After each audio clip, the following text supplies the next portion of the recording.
Happy Monday. Live in the flesh. Happy second half of the year. What's the deal? Yes. What's the deal? The second half is officially kicked off. Yes, sir. July 1st, new month. Happy birthday, G. Today's my brother's birthday. Hey, G, happy birthday. Yeah, man. Yeah, God for bless. sure. God bless. Absolutely. Blessings on many more, my brother. Love you for life. You know that. Yes, sir. We back. Ian, how you feeling, my guy? I'm feeling good. I wasn't out there in LA. Y'all was looking glorious, man. Troy, the black and white sweater. Woo. We're just trying to add to the fabric. Shoddy, black suit, YouTube. Just Bravo, my boy. Diversify the looks, man. You have to. Fashion Bomb Daily. What we doing? Pick something up. Facts. Yeah, short stay. Respectfully. Yeah. Respectfully. Shout out to everybody in Cali. Always a good time out there for sure. Yeah. Shout out to our good folks at Ally. Shout out to BET. You saw the commercial? No. Yeah, they shouted us out in the commercial. Shout out to Erica. Who? BT? So they interviewed Erica, from the Ally team, and they were talking about how they match with culture and where they meet culture. And one of the things was matching it with financial education. And they talked about our partnership with them and creating with United Masters as well, and Earn Your Masters. So I was watching. I'm like, that's dope. Then my pop said, I saw they were talking about you last night at the awards. Now that's not the only thing about the awards people were talking about. Yeah, but that was organic reach. Word of the day: organic reach. Bravo. That was definitely the highlight. That was dope. Shout out to And our mics will be on the entire time. Unlike there won't be any 15-second that turned into 3-minute silence. That was crazy. Man, I got the unedited version if you want to hear it. Okay. Yeah. Got the unedited version of Coco Jones' performance. Oh my God. Coco's a star. And Victoria Monet too. My Lord. Victoria Monet's a star. Respectfully. Yeah, she's a star. Salute. Blackout. yeah. She's a star. Tiana Taylor did her thing too. Shout out to her. She killed it. Shout to rest in peace to my. Can you say that for Wednesday? Yes. Thank you. Salute. Salute. Earn your leisure this week. We got Danae Bernstein, dope entrepreneur in the spirits industry, that comes out on Tuesday. Then of course we got Blackout. We got special guests. Should we announce a special guest or? Please do. Okay. This is one. Yeah. There's been one. 2 hours. Yeah. But yeah. This might be extended episode criteria. So this Wednesday we got Joy Taylor and Taylor Rooks, the Taylor twins. So they've been killing the game in the sports world. Obviously, if you follow their careers in the sports world, but now they started a new show where it's like the female version of Blackout. Like they talk about a lot of commentary related to relationships, and it's an interesting take from the feminine side. So people have been asking us to have more feminine voices, women voices on Blackout, even though we've had some guests. So anytime that we can have, two women with different perspectives, strong views, very opinionated ladies, and just good people. We knew Joy for a while. She was at InvestFest last year, and Taylor is somebody that followed her career, and it's gonna be it's gonna be a good. We saw them a couple of weeks ago in Cairns. And they're excited. Joy has just been. I tap into it. So the two personals, the show with Taylor Rooks and obviously Joy Taylor, is dope. I'm like, this is like the perfect blend. Like if you had a perfect pairing of like strong views from the female side, and obviously having y'all with the strong views, I'm interested to see how this goes. I'm excited. It's gonna be amazing. I know. I'm just excited. I'm excited to see it. Yeah, me too. Nothing less than a classic. So that's on Wednesday at 10 o'clock. Get your popcorn ready. That's going to be one of the precursor. That's going to be one of the ones. And today we got a special guest, Van Jones, who will be at InvestFest. He has, obviously, if you follow Earn Your Leisure, you know that he was awarded $100 million from Jeff Bezos. And he's been heavy in the AI space. So we'll talk about AI, the 100 million, InvestFest. We may try to squeeze at least maybe one political question, maybe one political question. Oh no, Mouse. Why would we do that? shout out to Van. No, shout out to Van Jones. Good brother. All right, so it's a lot of stuff to talk about today, so I don't want to waste too much time. Anything that you would like to talk about, Ian? If you want to get rich from the market, well, quick question for the audience: who made you more money the last 4 years, me or this administration? If it was me, go to InvestFest.com and learn how to get rich from the market, regardless of who is in office. Soon as a blackout. Happy belated birthday to brother Charlemagne. Appreciate you. Happy birthday. Have an amazing show. Happy birthday. Over and out. And also, I think it's funny. Rick, got to put your hands up. You can't scream whiteboard and get beat up in Vancouver. Put your hands up. Allegedly beat up. Allegedly. Yeah. These are just jokes. Two step. Stab this way. And get your tickets to InvestFest because 50 Cent will be there. Stab this way. You got a birthday this week. Shout out to Fifth. You got a birthday. Happy birthday, 50. He's turning 49, almost 50. Yeah, almost 50. 50's almost 50. We got a special announcement about InvestFest that I'll make.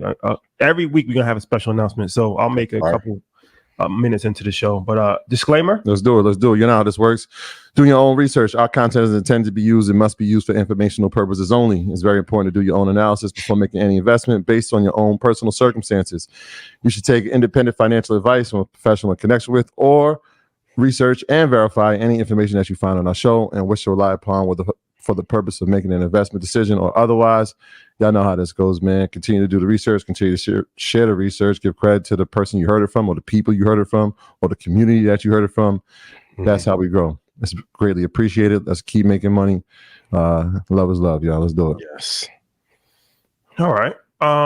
Okay, so let's start off with something that we talked about a few times, but Tesla was up big today, and it's up $30 in a month. Over the past 30 days, it's been up $30. So I know we talked a lot about Tesla and how they are losing, their stronghold on the EV space, how their CEO's behavior has become increasingly erratic, and how, it's something that has lost favor with a lot of investors, but it has a strong showing, at least today and over the last 30 days. So what does this say about Tesla? It's gonna well, I told everybody about 140 if you're in Stock Club. If I made you money, please put yes in chat. The autonomous robot thing, the big lesson here is like, once a company draw down to certain levels, Fibonacci retracements help. Maybe, well, at InvestFest, I'll go over Fibonacci retracements in my presentation. So there are key levels of when to buy. They just got to a critical level. I think it's really important to know, outside of conjecture, which we'll talk about with Van Jones, hopefully. You can't spin sentiment or truth. Like, it was at a attractive enough price point. So if it gets down to 108, I love it. If it gets down to 140.99, I love it. From that price is taken off. There should be a ceiling around 228.25. So I think the biggest thing, and I stressed this on a Stock Club call yesterday, thank you to those of you who were there, we have to make our investment decisions based off of data and price and not noise. This is the right time to buy. Do I think that they're going to rule the world with autonomous vehicles? No. I think Uber's a better competitor. Do I think that they'll get to the 18 trillion valuation that he said? No, that's 3 apples. But is it a good buy at 148, 150? Yes. Second biggest lesson is continue to hold for long periods of time and everything will work out. So, but we have to be mindful. Stock was at 414.50 in 2022. It's not even at 250 again. So it's still halfway from where it should be at its peak. But if you hold for long periods of time, you'll be good. Yeah, I think we spoke about this, and there was like some feedback. I read some chatter like, you guys are going to regret what you're saying about Tesla in 5 years. It feels like they won't. I think they missed the part where we're like, yo, we're still holding Tesla. We're still like invested in Tesla. We're just talking about what's happening right now and what's happening. If we looked at that chart, right? Like, I remember saying, like, if you look at this chart, it's tough for me to say, yeah, this is definitely a company that you should be in just because of the volatility. But in addition, I believe it was last week, maybe 2 weeks ago, I was like, look, it's prime now because of all of the setbacks that it had. When we talked about its earnings call last quarter, we We talked about the production. We talked about the delays in production. We talked about the amount of vehicles that were shipped. We brought up all those things. So that's behind them, right? Yep. We talk about innovation. We talk about the leader. It's poised. We saw some of the pullback in China. We already spoke about BYD and its market share there. But then we saw people sell off in BYD. I think it's going to be a good quarter for it. It's running into its earnings in 2 weeks. I think when we talk about that Magnificent Seven, when it was inside of it, I don't know if people still consider it. They should. We're 2 weeks away from its earnings. And so we're going to start seeing news and watching it tick up. It's saying, all right, well, there's something happening inside this company right now. Production, sales have probably gone up. We'll see. But we said it's 2 weeks. We're going to start seeing the positive news because I think this quarter is going to be drastically different than the last. And I call the price. So for those of you who only watch clips, do you listen to the whole show or just skim through it on social media? That was definitely. I think that reaction was definitely just a clip. Because if you listen to the show, there's no way you have that type of reaction. I'm going to do what Whitney's family did to her, and I'm going to be mindful. Rest in peace to the Queen, one of the greatest voices of all time. But if he is still doing drugs in that office, it is going to have adverse on that stock. Adverse impact. Why ain't y'all pumped up GameStop? If he's alleged, y'all got all these hot takes. Yeah. I'm said zoom into me. This is a reflection of Ian Dunlap and Red Panda LLC, not Troy Rashad or Earn Your Leisure. But if you get that payout, cool. But I am saying it is not great if a leader is in office of this magnitude consistently doing drugs. Is going to have an adverse effect on the stock, and it's still half off from where it should. And there isn't 4 major hedge funds that will back him the way that they did in 2020 and 2019, as Kathy Woods did. He needs that in order for the stock to go up. Retail investors isn't going to push that up. I am sorry. But stop listening to clips, and then even y'all with y'all geopolitical takes, man, you and Rashad keep talking about BRICS. Y'all underestimating America. Why don't y'all move? I am. But don't talk to me about geopolitics and you don't have no properties outside of the states. I don't want to hear it. I'm in the mood today. I'm gonna say what Van Jones can't say when we get to this political topic. Thanks for the advice, guys. Do you think so? In 2020, early pandemic, the volatility of Tesla, we actually saw it shoot up. We saw it split.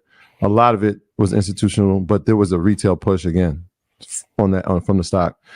Which obviously, when we talked about the ARK funds, which would all had allocations inside of it, do you see a resurgence? Could there be a resurgence from the retail side, or is there not innovation? Have no power. When we gonna stop lying and just okay? What happens is the funds will pay for the message they want to get out, like they did with Kendrick and Drake, and then the retailer push it for liquidity. But notice all the retail trades that were the big ones. Have you guys met 1,000 people that said they got rich off AMC, GameStop, ARK? No, retail doesn't have the power. It all starts with the hedge funds and the big institutions. And if you do, I want the retail investors, and I'm not saying this out of hate, I'm just being honest, because we need honesty, unlike what the Democrats are giving us and putting that boy on stage. What we need is honesty. If retail trades matter so much, then find a penny stock under $3 and everybody pile into it for the next 4 months and see how it goes. Roy and Kitty had hundreds of millions in that thing and can push it up with 700 trillion people on a Zoom call on YouTube. No. So if Elon gets back in favor, but guess what? All the great return that came out of Tesla when he became unstable, the way I'm acting now, it all went to Jensen and Nvidia. So all your buyers and hedge fund support that you could have, Jensen has with that leather jacket. Well, strong. I don't make the rules up. They do. Vanguard does. BlackRock does. So, but much like democracy, if I make you feel included in the voting process, I'll give you the illusion that you get to pick who leadership is. Okay. When y'all have the meeting, blame me. Y'all didn't have nothing to do with it. I can't control you. Yeah, we are positioned inside of Tesla. Yeah, I love Tesla. Yeah. You still got the joint? No. There you go. Oh man. Shotty don't like nobody who be snorting. No, I'm playing. If I was holding the option, I would have been let it go. The stock long term, I'm gonna hold. But yeah, I'll talk about in the next class. Got you. About having patience. Oh yeah, for real. If nothing else, Elon is gonna test all your principles in investing and trading. Yeah, every single one. I mean, that's what he said, right? Like I might not say the best thing, I might not do things in a regular fashion, but I always get the job done. Mm-hmm. So we'll see. So let's talk about the S&P. The S&P 500 has returned 15% in the first half of the year, with an unusually smooth ride. So what are your thoughts on the performance so far this year for those that feel they may have missed out on this run? What do you recommend? This is why holding long term is key. Blockbuster year. So as a result, when we are up this much halfway throughout the year, we usually either end up 26% positive for the year, or we end up 8%. I know there's a lot of analysts predicting a 30% drop from here.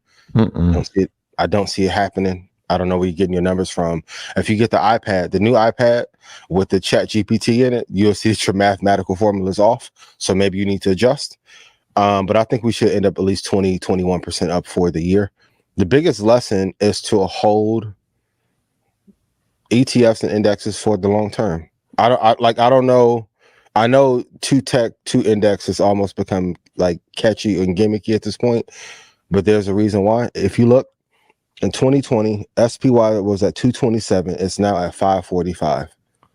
So through COVID, through presidential concerns, through leadership, through sector rotation lies, this has continued to go up. So pick one that you want to invest in, hold on to it dearly for 5 years, 10 years, and you'll be good. So you're saying 21%, that means that we're going to, at minimum, climb another 6%. If I'm not hearing that correctly. Yes, if you hear me correctly. That's great, because here's what the math has shown. Since over the past 40 years, the S&P pulled out the almanac. Yeah, I've been known to do a little research. Okay. So over the past 40 years, the S&P has gone up in double-digit percentage in the first half of the year. Out of those 14 times that it's done it, it's gone higher 12 times. So that's 86%. Right? On average, when it does this, it goes up on average a minimum of 10%. Oh, wow. Okay. I'm under. So, yeah, right. You're right. I mean, if you're saying 6, that's actually undershooting it. It actually does 10% higher. And so, I mean, that's a lot. Pretty good research, right? We're talking about 40 years of data. And it comes down to what these tech stocks do pretty much. Absolutely. In the first half of the year, NVIDIA contributed to 30% of the gains in the S&P. Think about that. Microsoft, Alphabet, and Amazon collectively, those three companies collectively contributed to 26%. So you got 4 companies that have contributed to nearly, over 50% of the gains in the S&P. 4 companies. So people came into this year, obviously 2023 was a rebound year in tech from 2022. We all thought the Fed rate was going to happen, 6 of them. That hasn't happened. We got 0. Yep. But NVIDIA and the AI revolution has carried it for the first half.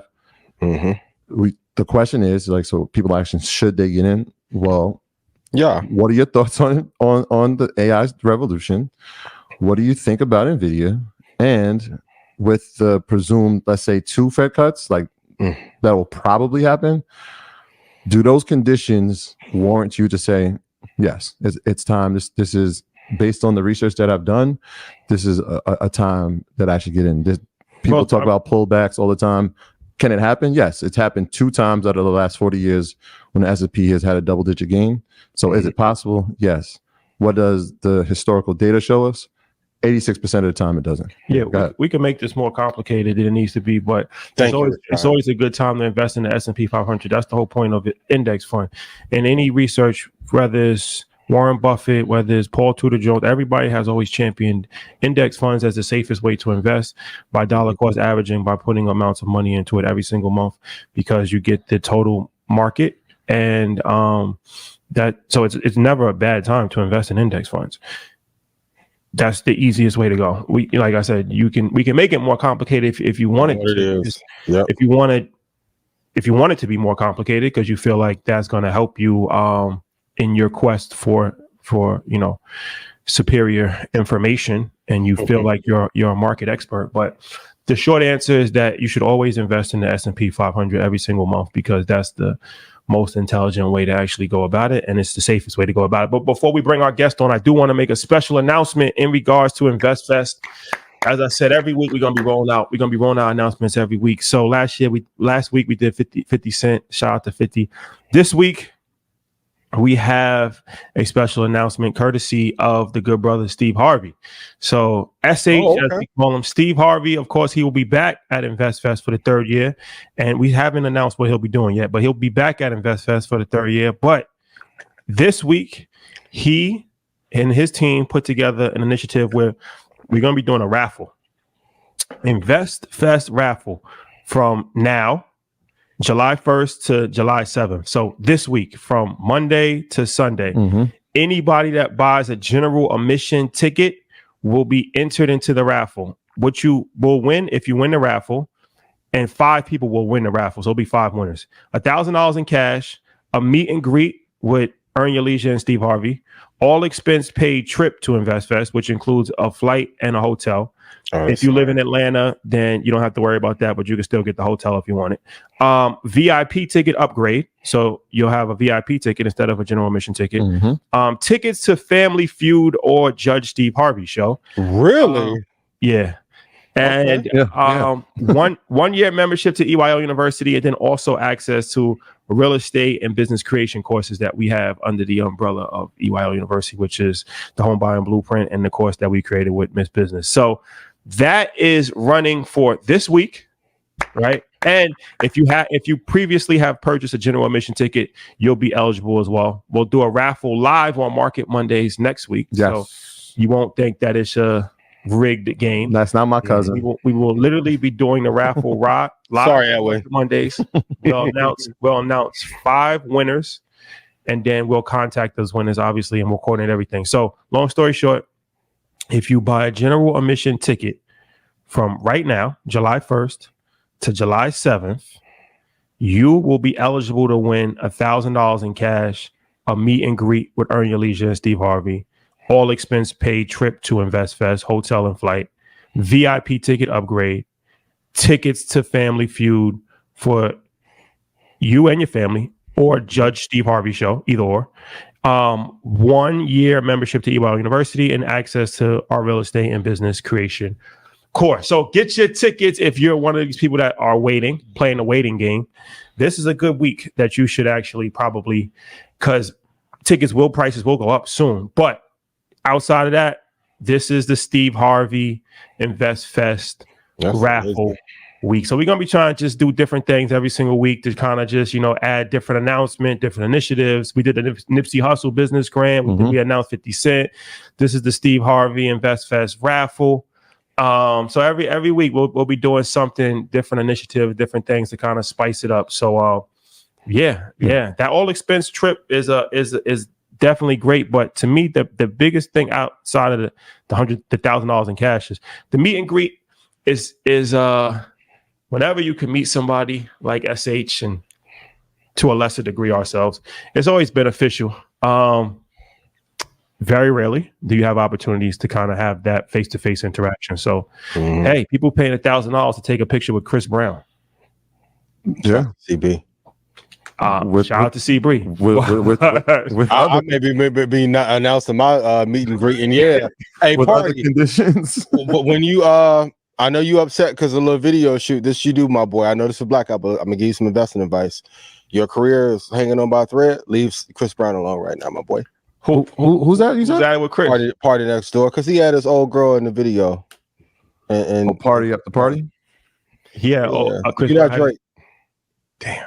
The party been. He did that to Kyrie too, man. Wowzers. Hey man, we got a positivity. No good, man. It feels, man. That's okay. No good. Not reputable behavior. Yeah. No. And you never know who'll be with us when we're backstage doing these meet and greets. We know a lot of people. So yeah. Shout out to Steve Harvey. Be back there. go get your ticket. You may meet Steve and Zuckerberg at one time. That's a fact. Double combination. Shout out to Steve Harvey and his team, Tabiti, Jessica, the whole team. You guys are great. Greatly appreciate you sponsoring this raffle and being easy to work with on putting this together for the community. It's important. So without further ado, this is really quick, and congrats to Beatty and Brady. Yeah, congratulations for sure. First and foremost, congratulations, parents, new parents, huh? No, amazing, yo. Dad, right? Yes, sir. Yeah. Oh, I didn't even see the pictures. Yes, sir. Yeah, they just celebrated 1 year too. They had the baby. Yep. Shout out. Dope. That's like one day after. Yes, sir. All right. Incredible. We have our esteemed guest on. So let's waste no time. Van Jones, what's up, my brother? How you doing? I'm good. Just getting myself set up. Okay. How's everything? Everything's great, man. How are you feeling? Everything's good. Oh, I'm hanging in. Been a crazy ride. I can only imagine. That's an understatement. It feels like that's an understatement. Yes, sir. It's been a wild few days. Yeah. Wild few days. Yeah, for sure. Thank you for being here. And I appreciate you. Thank you for joining us. If you don't know, Van will be joining us at InvestFest. And we actually spoke to one of the people that's going to be on your panel, Will.i.am. Wow. For 3 hours in LA. And man, life-changing conversation. Yeah. Life-changing conversation. That's what happened to me. Look, we're both here in LA. And a couple of years ago, I was talking to him about artificial intelligence and all this stuff. And I realized I felt like Fred Flintstone talking to the Jetsons. I mean, this dude is so far ahead of everybody in terms of like what's coming. And, that's part of the reason I'm proud to join forces with him with the Make Wakanda Real campaign and all the stuff we're doing. But he's unbelievable. He is definitely that. That's interesting. The Flintstones to the Jetsons is pretty accurate about how that conversation felt. And I think the last thing I asked him, I was like, knowing like what you know and like what your brain is at, are you able to sleep? And he was like, sometimes. Sometimes. Yeah. So all right. Okay. Well, first and foremost, thank you for joining us. We'll talk about artificial intelligence. Yes. We won't talk about Joe Biden. Or the other guy. Thank you, sir. I promise you. Merciful. Thank you. Thank you. A merciful people. We're gonna leave it alone. So, but first, before we even speak about that, I really want to let people know because you're coming to InvestFest, but you're not just coming. So we've been talking with your team for a few months, and you have a program, and we're actually putting together a whole track of artificial intelligence from 101 all the way to advanced level, how to incorporate it in your business for entrepreneurs. And I think we're doing like 4 different panels and fireside chats that you guys are involved in. So first and foremost, thank you for that. But I wanted to kind of give you the platform to explain what your initiative is when it comes to AI and how it's going to be incorporated inside of InvestFest. Well, first of all, I just think it's important for us to recognize that AI is going to be a game changer. And a lot of us, I think, are coming from a place of fear and non-engagement because we've heard so much bad stuff. And obviously, our community, we are very threat sensitive. We've been oppressed and repressed and depressed and mistreated for so long. Whenever something new comes along, the first thing is, how's this going to hurt me? And we've had that for a year now.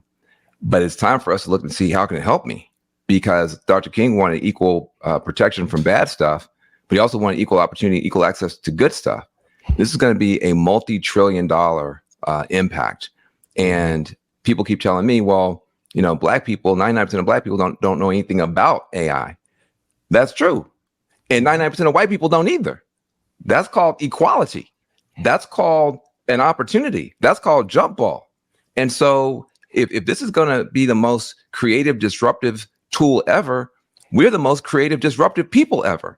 When it comes to technology, we took 2 turntables and a microphone and took over global culture with hip hop. So that's not much technology, but we're so creative with it.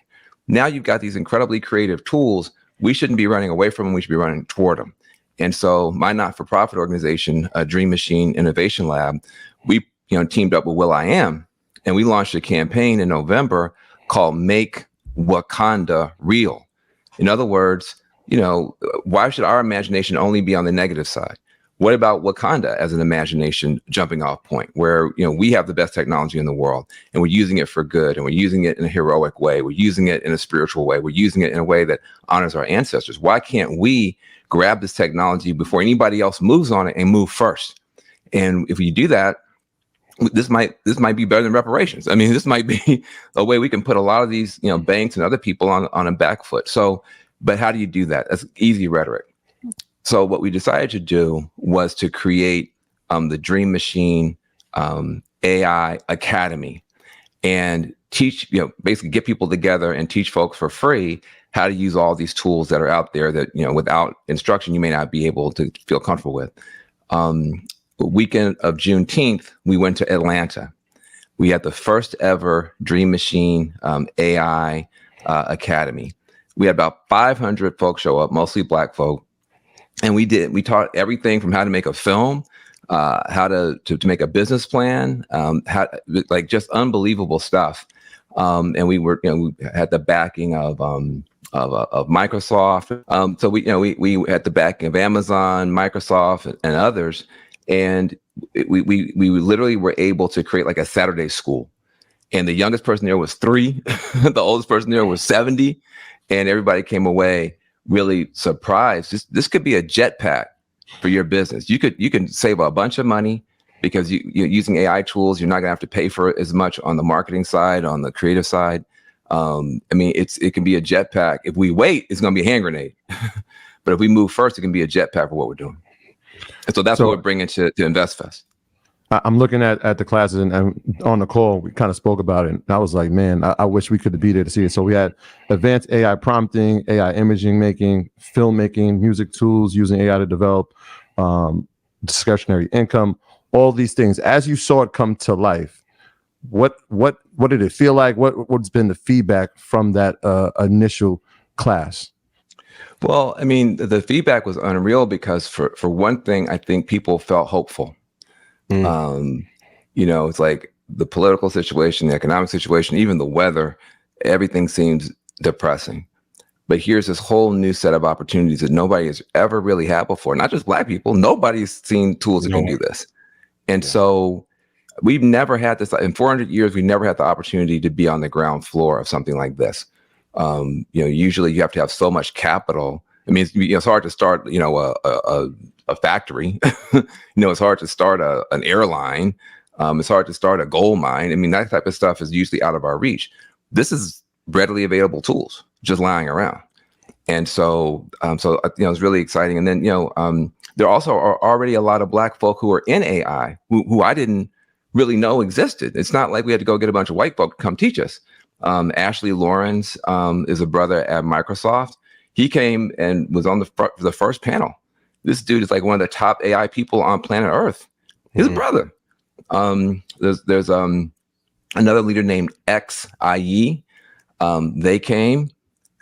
They've been in this stuff for I think 12 years.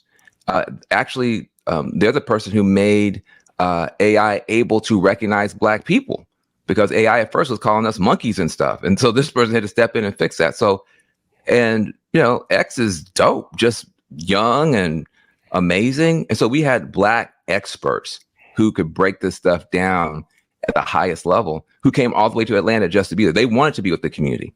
They were so glad to see us finally, because they've been often the cuts, like treated like nerds. Now, finally, they're being embraced by us. We're embracing them. It was a really beautiful experience. And I can't wait to bring it to InvestFest. It's going to be amazing. I know there's been a lot of talk about large language modeling, and the costs are astronomical. Like, how do you think we can get into maybe niche models that can have an impact on our communities that will allow us to maybe sell the IP to a Microsoft or a Google, Meta, etc., and break in that way? Look, I mean, there the different levels to get in. The level we're focused on is just literally use the tools. Even if you're not, accessing supercompute, even if you're not accessing, if you're not figuring out ways to sell data, just use the damn tools because you're going to be able, instead of spending your whole weekend on a business plan, you can get it done in 20 seconds. I mean, just that kind of stuff. So that's one level, just basic introduction. Just literally whatever you're doing, you can do it better, faster, smarter, cheaper using these tools. And if you don't do it, somebody next to you is going to do it and you're going to be out of business. So that's the first level. And then look, man, the Black community right now has so much power, but we're not using it against these type of problems. We have a lot of political power in terms of people in elective office. We have cultural power. We have spiritual power. But the Black church, the Black business community, the Black political class, we need to go to these companies as a collective and say, look, you need to set aside a certain amount of compute for us, because that's going to be the new goal. The new data is, how much compute do you have access to? We should say we want every Black college to have a set aside where we have basically our own supercomputers in our own institutions so we can do what we need to do. And for them, they might say, well, we don't want to do that. Say, okay, well, you don't want to do that. Well, you're going to have a big problem because you need cultural adoption. Black people determine what's cool and what's corny on planet Earth, period. So even though America's only, 5% of the world's population, Black people in America only 10%, we still, for that tiny group, we own global culture. So if you want your products to be adopted properly, you need to make them available to us. If you want them to be messed up, be like, if you want a bad time in the culture, we can determine that. So let me ask you this, as far as just to revisit, I know we interviewed you, that was probably around 6 months ago. And we talked about the $100 million grant from the Jeff Bezos Foundation. Any updates on that? I know you haven't deployed all the money yet. So any updates from the last time that we spoke on, I know you at the time still actively looking for ventures and companies to actually deploy some of the money to. Yeah, nothing to announce right now. I mean, the big thing that we're doing is laying the groundwork with this Make Wakanda Real campaign to pull together the ecosystem for Black excellence in AI. We feel like there's a lot of Black folks, like for instance, King Melonius, who basically, he did BBL Drizzy. Like he made that on something called Suno.com or Suno.co, which is you could do music on. It's an AI app you can make music on. One of the people who invested in that is Chris Lyons, the brother from Andreessen Horowitz. A young African-American investor invests in this technology, and then Wallonius uses it to basically already change the direction of hip hop. So, but people don't know each other. So we feel like the first thing we need to do is to build an ecosystem for Black excellence, and then out of that, we'll be able to deploy capital into our own ecosystem. Even telling that story, I think is interesting because it's like, when we were with Chris and Cons, and he's coming to InvestFest also, and he was telling us about that and was breaking down the whole BBL Drizzy and how the AI and the company and stuff like that. And it's like, that story is such a big story in our culture. Drake first, Kendrick, and everybody is only interested in the entertainment aspect of it, not even realizing that artificial intelligence played a major part in it. From Drake actually had a song where he used Tupac and Snoop's vocals, the biggest artist to ever champion and really make a song with artificial intelligence. The BBL Drizzy is a product of artificial intelligence, right? And it's crazy because it's like AI played a major part in the biggest battle of our generation for sure. And very few people are even realizing or even talking about that aspect of it. Everybody's just talking about, the lyrics and the beef and just that. But it's like, it's right in front of our eyes what's happening, and we still can't see it. Well, I think we're going to be seeing it, though. I mean, the great thing about InvestFest is that is really where I think the agenda gets set now for Black folks who are aspirational, who are innovative, who want to change their circumstance in their community using entrepreneurship. That's kind of like ground zero. So when we show up there, and we're presenting all this AI stuff, that's gonna literally infect the culture. I don't think we're gonna be behind. I think InvestFest is going to ensure that we're not behind. I think we're only behind because we haven't caught on to it at the level of this is must win for Black people. Once you explain this is must win for Black people, stand back. Yeah. I mean, you have the most creative culture. You have the most innovative culture in the world. So you start giving these super tools to people. I'm scared for Hollywood. I'm scared for any existing group that's been in our way because they had all this capital. Capital is no longer going to be the issue. You can replace capital with computer code now. You don't have to have a recording studio. You can have an app that does that. You don't have to have a film studio. You don't have to have 800 acres. You don't have to have, financing lined up. You can literally create animation. You can create films. Once our people understand what this is, I feel sorry for everybody else. It's going to be ugly. There's going to be whole industries wiped out by Black people. And once people understand that, I'm not worried. What I'm worried about is that fear narrative. Oh, it's going to take our jobs. No, we're going to take people's industries. We're going to take people's whole industries. Like, don't come at me with that. You do not underestimate what we can do once we're given access. And this stuff is literally just a click away.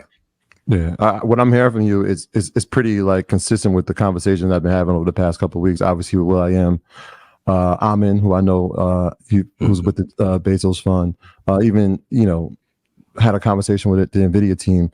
Everybody's looking for the people that look like us that are excited around this. The one thing that is concerning is the amount of urgency that we really need to put on this. So yes, InvestFest becomes that place. I used to say we have about 5 to 7 years to really lock in, study this. Yeah. Had a conversation last week. They said, Troy, no, it's not. Well, 1 year. You got 2 to 3 years, right? So everything that you fear that we're going to replace jobs, industries are going to get shifted. If we're not participating in it, not just from an investment standpoint, but from a creation standpoint, an innovation standpoint, which is why it's important that we need to champion the people that are there now so it can be inspirational for others. Talk about the urgency around this next 2 to 3 years, the importance of it, because I don't think it could be understated. Look, I think 2 or 3 years is even generous. I think, look, why are we waiting? We should be looking at the next several months because a lot of us already have enterprises. So it's just a question of taking the enterprises that we have and at least, making sure that we're using the right tools. I just think it's weird to me that that there are people who think that the status quo is good. They're worried about disruption. They're worried about something coming to change. Please disrupt this shit. Please disrupt. I mean, what are we holding on to? Yep. I mean, it's falling apart anyway. Yep. I mean, it's falling apart anyway. What are we holding on to? We really like this existing educational system. We like this existing healthcare system. We like that. None of this stuff is working for us. And so to me, I'm like, thank goodness something's going to come. I just want to ride the wrecking ball and not wait for the wrecking ball to arrive. I want to be pushing that wrecking ball. And so, and look, and there's a book called The Coming Wave by a brother named Mustafa. I always get his last name wrong. There's a book called The Coming Wave that is a very good just introduction book. Everybody should just get it, download it on Kindle or audiobook and just read it this weekend. Just read it because that will put you ahead of 99% of people with one book. And then there's a book called Automate Your Busy Work that can show you how to just take everything you're doing right now and use AI to do it 100 times faster. You'll literally, what's taking you 5 days could take you literally 5 hours. So that's the book anybody can get, Automate Your Busy Work. There are books out here that literally will change your life in a week. And that's before you get into all the stuff that you have to teach folks around the investing and that type of stuff, which is why I'm glad that you guys are on this now. Look, the fact that you guys are on this is going to change a lot. I mean, just please understand. I'm looking around. I look at Wired magazine. I look at Fast Company magazine. And then I look at too many of our Black publications. You would think that Wired magazine and Fast Company magazine were in different centuries from what most of the Black conversation is. And that's not necessary. When we have a platform like this, we can catch our people up in a week, because most people are not checking for this still. Most people are still thinking it's going to come in 5 years or 3 years. Good. Yeah. Let them think that. Let them think that they have 3 years. Please think that. And then we're going to close the gap in 6 months. That's how we should think about it. Yeah, I think it's a travesty that we don't have AI curriculum for the kids in the fall. But for those who are watching tonight, what are like 7 apps that you recommend that they use? And for those who are interested in music, what's the app that you talked about before that made BBL jersey? I think it's Suno.co. I just want to make sure I get the right name. Give me 1 second, because it's either Suno or Sudo. Suno. Yeah, Suno. Suno. Suno.com. Okay. Yeah, Suno.com. If I said it wrong, then correct it or whatever. But Wallonius used an app called Suno.com, and that's how he made the song BBL Drizzy. And the crazy thing about Suno.com is you can literally just tell the app what you want it to do. You can say, I want to make a song. It's a hip hop song, kind of like a 90s beat. I want it to be about my girlfriend. Her name is Julia. I wanted it to be about how we went to the park and how I was driving my red car, blah, blah, blah. And then hit the button. And in 40 seconds, it will give you an amazing song. You can't write no music. You can't sing. You have no flow. And you just created a song talking to your phone. That's free right now. Suno.com. So you can send that to homegirl, and that's a pretty good look. So I think Suno.com is important. Mid-Journey is so important as an app. Mid-Journey is incredible. Now look, I wish I was getting paid to do all this promotion. We're working on it. But Mid-Journey is so important because, again, you have no artistic skills. You have to spend a ton of money on bringing in a creative firm. Or you could get Mid-Journey and you could just tell Mid-Journey, I want an African American mermaid on Mars holding a guitar next to, and hit click, and there it is. Now the first one might be a little bit messed up. You have to learn how to prompt it, but you can act. So I mean, this is the type of stuff, and it's there are free and paid versions of it, but that's just there for you. Obviously, ChatGPT is another one. I could go on, but I think the most important thing I could say is just pick those 3. Just take ChatGPT, Mid-Journey, and Suno, and spend a weekend just playing around with your friends. Just have fun with it, and you start to create so much fun. If I told you it was a video game, you'd play it. You know what I mean? If I said this is an artificial intelligence tool, oh Lord, and we get all freaked out. If I said this is the funnest game ever, have a Suno party at your house. Everybody make songs together, but now you're creating a culture with your crew and with your family that these tools are available. And so I would say read Automate Your Busy Work. I would say read The Coming Wave. I would say play with those 3 apps. And I'm telling you, within a week, your whole brain is going to be different. It's not 3 years from now. Do it this week. What you waiting for? Everybody that every day you wait, somebody else is figuring it out. So why give them an advantage? And it's fun anyway. It's like it's actually fun. It's like a fun brain exercise. So before you leave, I want to ask you about, you sent me a chart with different AI opportunities, from infrastructure to models to tools to deep tech and robotics and different services, variety of different things, data. Anything in particular that we should be aware of, like as far as an entry point, or because when people think of AI, I think right now they're looking at it from like how they can actually use it, which is beneficial, but from an opportunity standpoint, right? And there's multiple different opportunities inside of AI. It's everything, right? So what opportunities should we be looking at inside of AI as opposed to like just using it for our personal or businesses? Well, part of the reason I sent that to you is because I think we need to work that out.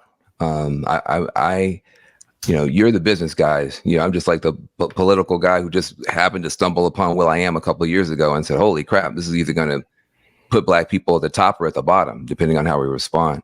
But there are different levels of it, all the way from,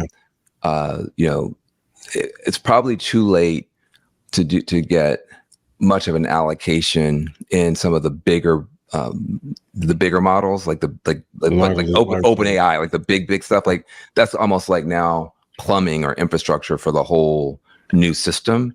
But there are different layers and levels on top of that there are going to be opportunities for. I'm not the person to talk to about that, but everything I find, I'm gonna send to y'all, because you're kind of the megaphone to start pointing people in this direction. And really nobody knows. And it's a crazy thing. Even when I talk to I talked to Ashton Kutcher, and people see him as like some like white Hollywood dude, but he's actually been involved in tech for a long time. And he actually cares about communities that don't have much, cares about Black folks. He grew up like a poor white dude eating government cheese, like no joke. And so, he has a whole approach where he's broken it down and he's seeing opportunities. He talks to will.i.am a bunch. We're gonna have to create a whole culture around and a whole community around how we invest in this. But you guys are gonna be smarter about that than I am. I'm just gonna give you all the information I can find. Smart man. Thank you. So I'm interested. All right, as you said, you ran into will.i.am and it was a mind-blowing conversation. You spoke to Ashton Kutcher. So you're talking to people outside the realm of politics, but inside the realm, right, where you have built a career.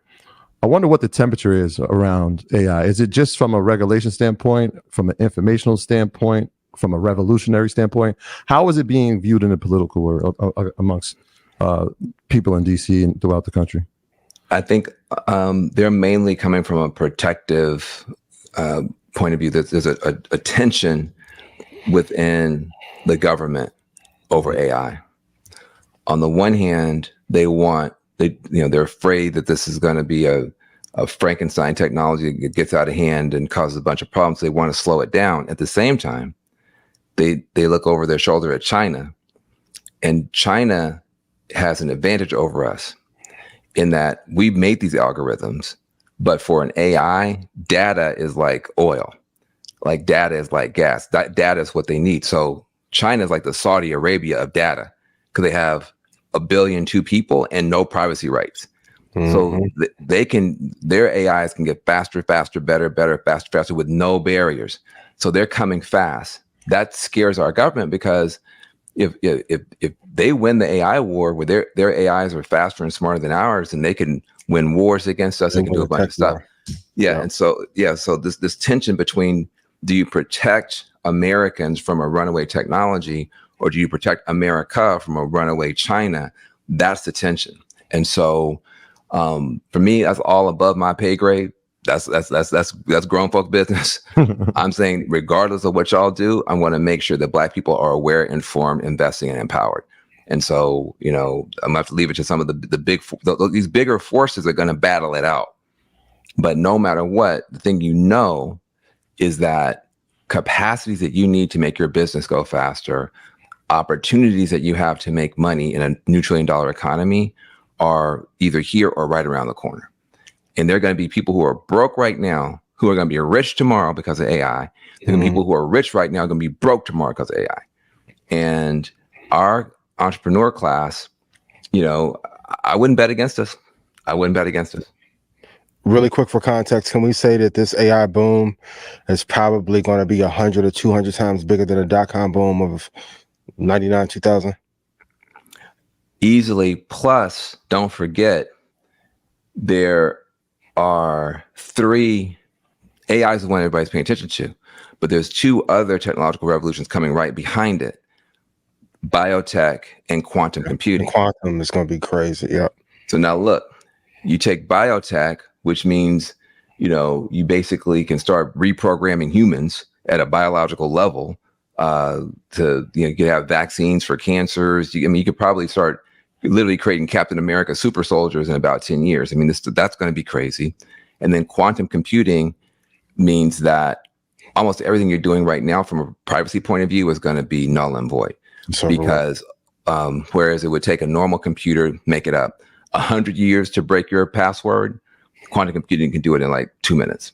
So all cybersecurity is going to have to be reimagined.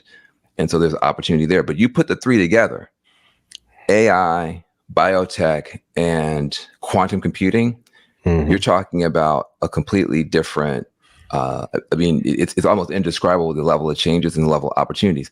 But what's going to happen is we're going to get scared. Oh, this is going to happen. Bad things going to happen. They're going to discriminate against Black people. You're going to have racist algorithms. What's going to happen to us? Blah, blah, blah. What's going to happen to us is what we determine is going to happen to us and for us. The white folk are not in charge either. Nobody, this is all new to everybody. It's like everybody got the same Christmas package and opened it up the same day. You know, back when we used to have video games, everybody get the same video game, and it's whoever's like playing the hardest over the weekend is good. When the video game first arrives, nobody's any good. Mm-hmm. This stuff is just arriving. Nobody's any good. You have a few people right now who are ahead of us, not that many. And so, but I just want, I mean, the reason I'm so excited about InvestFest is until InvestFest, there was never a place of enough of us large enough to even make this conversation relevant. I mean, that's why will.i.am is going. That's why I'm going, because, you know, there's an opportunity. If whatever, 20,000, 30,000, how many thousand people come to InvestFest? If everybody leaves with that same mission, that this is what we're going to at least be focused on, we will leapfrog. If you're not, first of all, if you don't come to InvestFest, something wrong with you. You're not serious. Something's wrong with you. I mean, that's serious. I mean, you're not serious. Whatever you said, I have all these dreams, vision board. Take the vision board down. You're not serious. We're gonna need some people changing the world. Yep. And for context, can we be honest? Sam Altman had Y Combinator, which was like an InvestFest for startups. Thank you. Took all of the best ideas and now probably has the most important startup in human history. Not probably, definitely has it. And, you know, and it has a whole network of people. I mean, it all comes down to individual people. In fact, we have somebody on our team who used to work with Sam Altman, a sister, you know, Dom, you know, she's like, what are y'all doing? She's like, what are y'all doing? Like, this is not going to work at all. And we're like, look, we're doing the best we can. I'm on TV and stuff. I still come out the grassroots. And so a lot of stuff I'm still learning about it. She's just like, I'm glad she left, like, you know, Sam's team to come and help our team, but it's just going to be amazing. But I'm going to tell you this, if you're serious about changing your life, if you're serious about changing your company, if you're serious about changing your community, your family, and you're not in InvestFest, don't come. I mean, shut up, because there's no other place you're going to find the people that can help you do it. The conversation is going to help you do it. The access to stuff that we're talking about, it doesn't exist. And so that's why we're so excited about being a part of it, because otherwise we're at a cul-de-sac. You know, it's just us and our little 300 or 400 people. Then we can come and be a part of thousands and thousands of people. I mean, do not feel discouraged about the political situation or anything else. Go where the hope is. This revolution, AI, that's where the hope is. There you have it, man. I appreciate your time. Appreciate you, brother. Thank you so much appreciate for coming to InvestFest and not only coming, but like I said, bringing your whole, you know, curriculum and doing and crew. Everybody's coming. Program. And that's why I want people to fully understand too. It's not just like will.i.am literally is coming from Europe. He's on tour with Black Eyed Peas. He's changed his whole tour schedule to come from Europe, to go to Atlanta, to go back to Europe. Like, these are people that don't have to speak. will.i.am doesn't have to. 90% of the people don't even know that will.i.am is even in technology. They just think that he's a member of the Black Eyed Peas and he's a producer. But if I told you some of the stuff that will.i.am is like, stuff from Mercedes and he could literally never have to speak about anything for the rest of his life, and he'll be good. So it's like, this shows you they're actually trying to help, right? They're trying to help, rearranging their schedule, bringing a team, having programming. It's bigger than just celebrities that's coming. This is actually very important information. So A, you should go, but B, if you do go, you should go to every panel. You have options, but the artificial intelligence is mandatory. Those, I would definitely not miss any of those panels from the Friday all the way to Sunday. Make sure you're there, whether it's vendor marketplace, stage A, stage B, whatever it is. If you're serious about taking your life to the next level, not just your career, your life, because artificial intelligence, this stuff is going to change life. I think it's very important that you get the most out of the information that's going to be provided over the course of the 3 days. So, and bring your crew, like, because the hard thing is you learn this stuff and you go back and everybody's looking at you like you're talking some crazy language. You know, bring a couple of people with you. You got the information, the infrastructure, and then the application. I think those are the most three important things, right? So you bring the team, everybody hears the same message. Now, how do we apply this? And it's one of the. You're right. It doesn't exist anywhere else. And the conversations that we were privy to over the past 3 days, I won't even say mind blowing. They're life changing, but it also is like a spark to say, like, we need to get everybody up to speed so we can really impact change. So I'm excited. Well, thank you, Van. We didn't ask you any political questions. Hey, listen, I appreciate it. You were talking private because my therapist. I need to know. My therapist about political stuff. I talk about my minister, my therapist. Please don't talk to me about the political stuff. I'm having PTSD. So I can only imagine. Don't worry, this is way more important. PTSD. All right. Well, I appreciate you. I'll see you guys at InvestFest. Important conversation. Shout out to Van. I know y'all met with Will. Listen, I know somebody from Rants Academy, and they told me some information. But since y'all had the conversation, is there any Tony Iron Man stuff y'all can share from what y'all? You know what I mean? I mean, definitely. You know, it's one of these things. 15 years ahead, right? I'll tell you some of the stuff off camera. He'll be at InvestFest, so I know he'll provide information. But some of the stuff that he said, look, it's scary, right? Is it scary? It's next level. Would that be the word? It's next level. It's next level. His portfolio is next level. His level of information is next level. His access is next level. That's what I'm saying. Like, people don't fully understand too. It's like when a lot of people always criticize entertainers, like, well, you got entertainers speaking, You don't understand. A lot of times celebrity helps people get into doors at 100 times quicker pace than somebody that's in the field. Now, when they get into that door, then they can actually run. And there are qualified people that are celebrities. Like Chameleonaire is a perfect example of that, right? Like, Chameleonaire used his celebrity to get into the tech space, and now he's gone, right? So it's like, don't just always discount somebody because they're famous or they're entertainer. A lot of these people that are famous or entertainers or athletes, they've actually used that to get into the door, and now they're going. Will.i.am is gone. He's gone. He's out of here. He's out of here. And he shed some light on an entertainer who has held the keys to help bring people in that you would have never guessed. Like, never. Like, I could give you like a day to throw out names, you would never guess it. But that person has now bridged communities, which is incredible. I think what's on top of that, his experiences, like insane. The things that he's been, like Van kind of alluded to it just now. He was like, the people who have been in this, they've been doing it for 12 years, and they're finally like, oh, people are getting it. Now they're championing it. People were just thinking he's making music, he's going on tour, he's producing. No, he's been doing this for the past 12 to 14 years. Passionately, like, he's super passionate about it. It like I said, every now and then when we walked away, we got into the car after the conversation. I was just like, every now and then you get like privileged to be in some of these rooms, and you walk away and you're like, if you've never seen genius level like critical thinking and processing, you realize that that's what you just were a part of. And then you're left unpack. I'm still unpacking some of the conversations inspired from 3 days ago. Like, what did he mean by that? Like, how did he even see that? Like, why is he seeing like that? How can I now interpret that and see a different lens? Incredible. And the people in Atlanta at InvestFest now have access to that. But also, it's one of these things where it's like, there's always going to be some level of criticism, but there shouldn't be. You can't. Some people you can't, like, all right.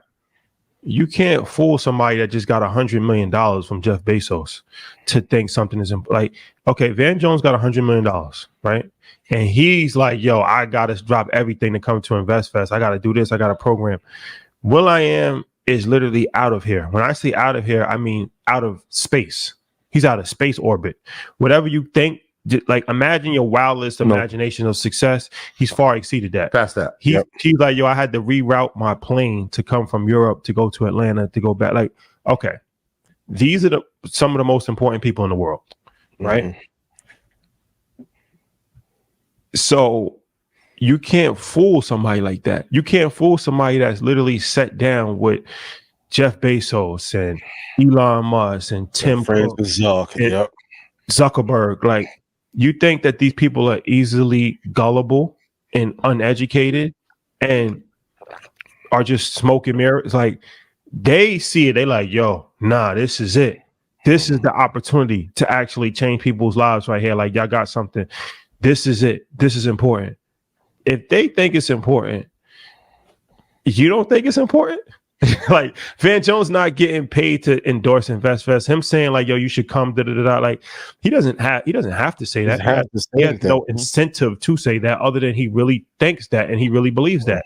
So it's like, I just think that it's just important to kind of keep things in perspective sometimes. That's crazy. And one of the things he said, it was the first year he heard about it, he's like, I like it. The second year he heard about it, I need to be there.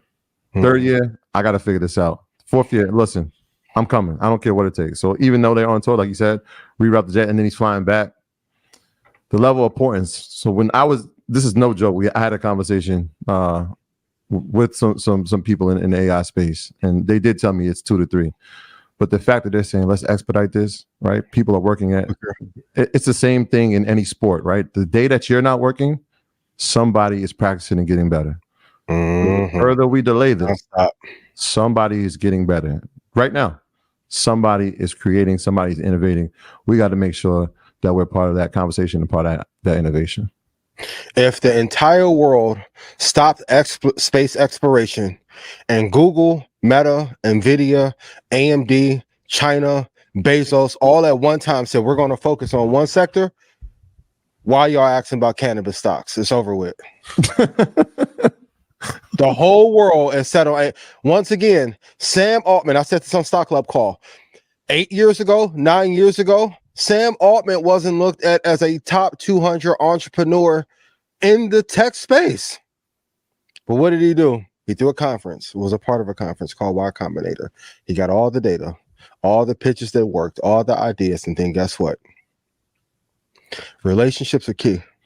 So we're showing you in real time. Also, too, when Troy don't post on a weekend and Rashad do that black post with the white letters, oh, they learned something.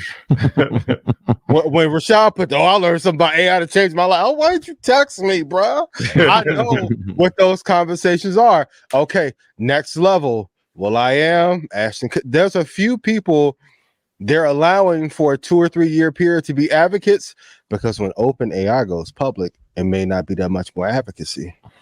70% of people that work at NVIDIA are now millionaires.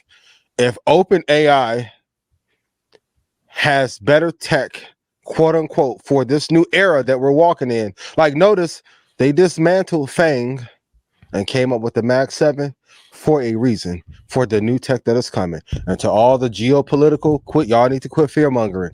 He just told you it is China versus us. But guess what? Apple and OpenAI are going to make sure that they have all the data from Americans to feed into that big ass machine, and then quantum computing to come in 6 years. But we don't have all that time to be playing.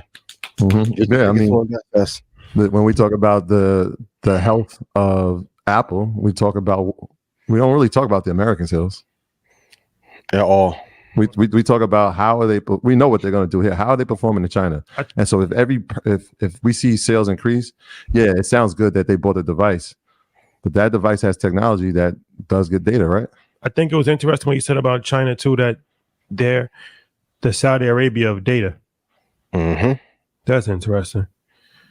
Well, what do I know? Okay. Who's the biggest winner in last week's presidential debate?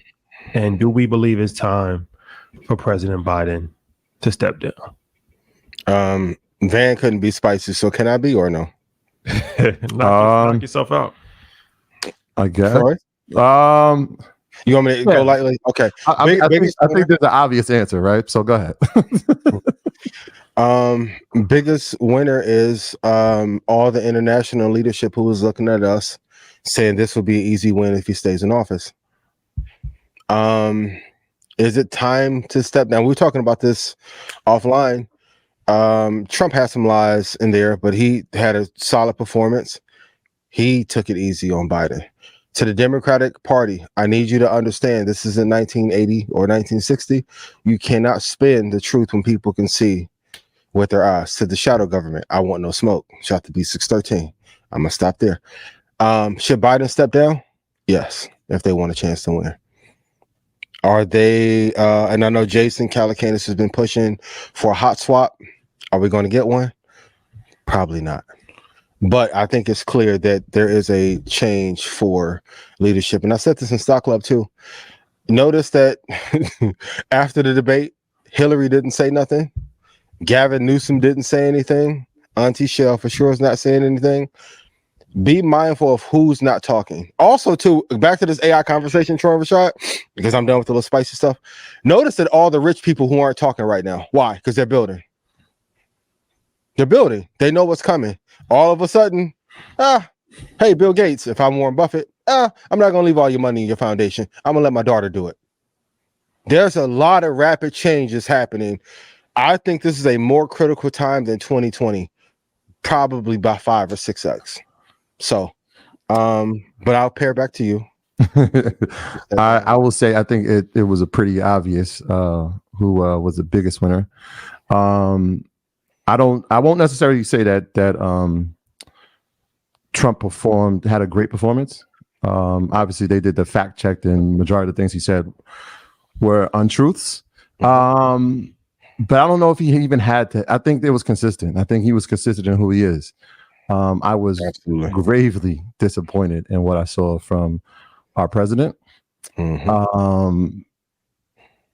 mean, we've been seeing this, right? And it hasn't been live for us, right? It wasn't. Even now, we were saying prior to it, I don't know if him debating is going to be the best idea, but maybe he can put on a surprise performance. What he did was the absolute opposite.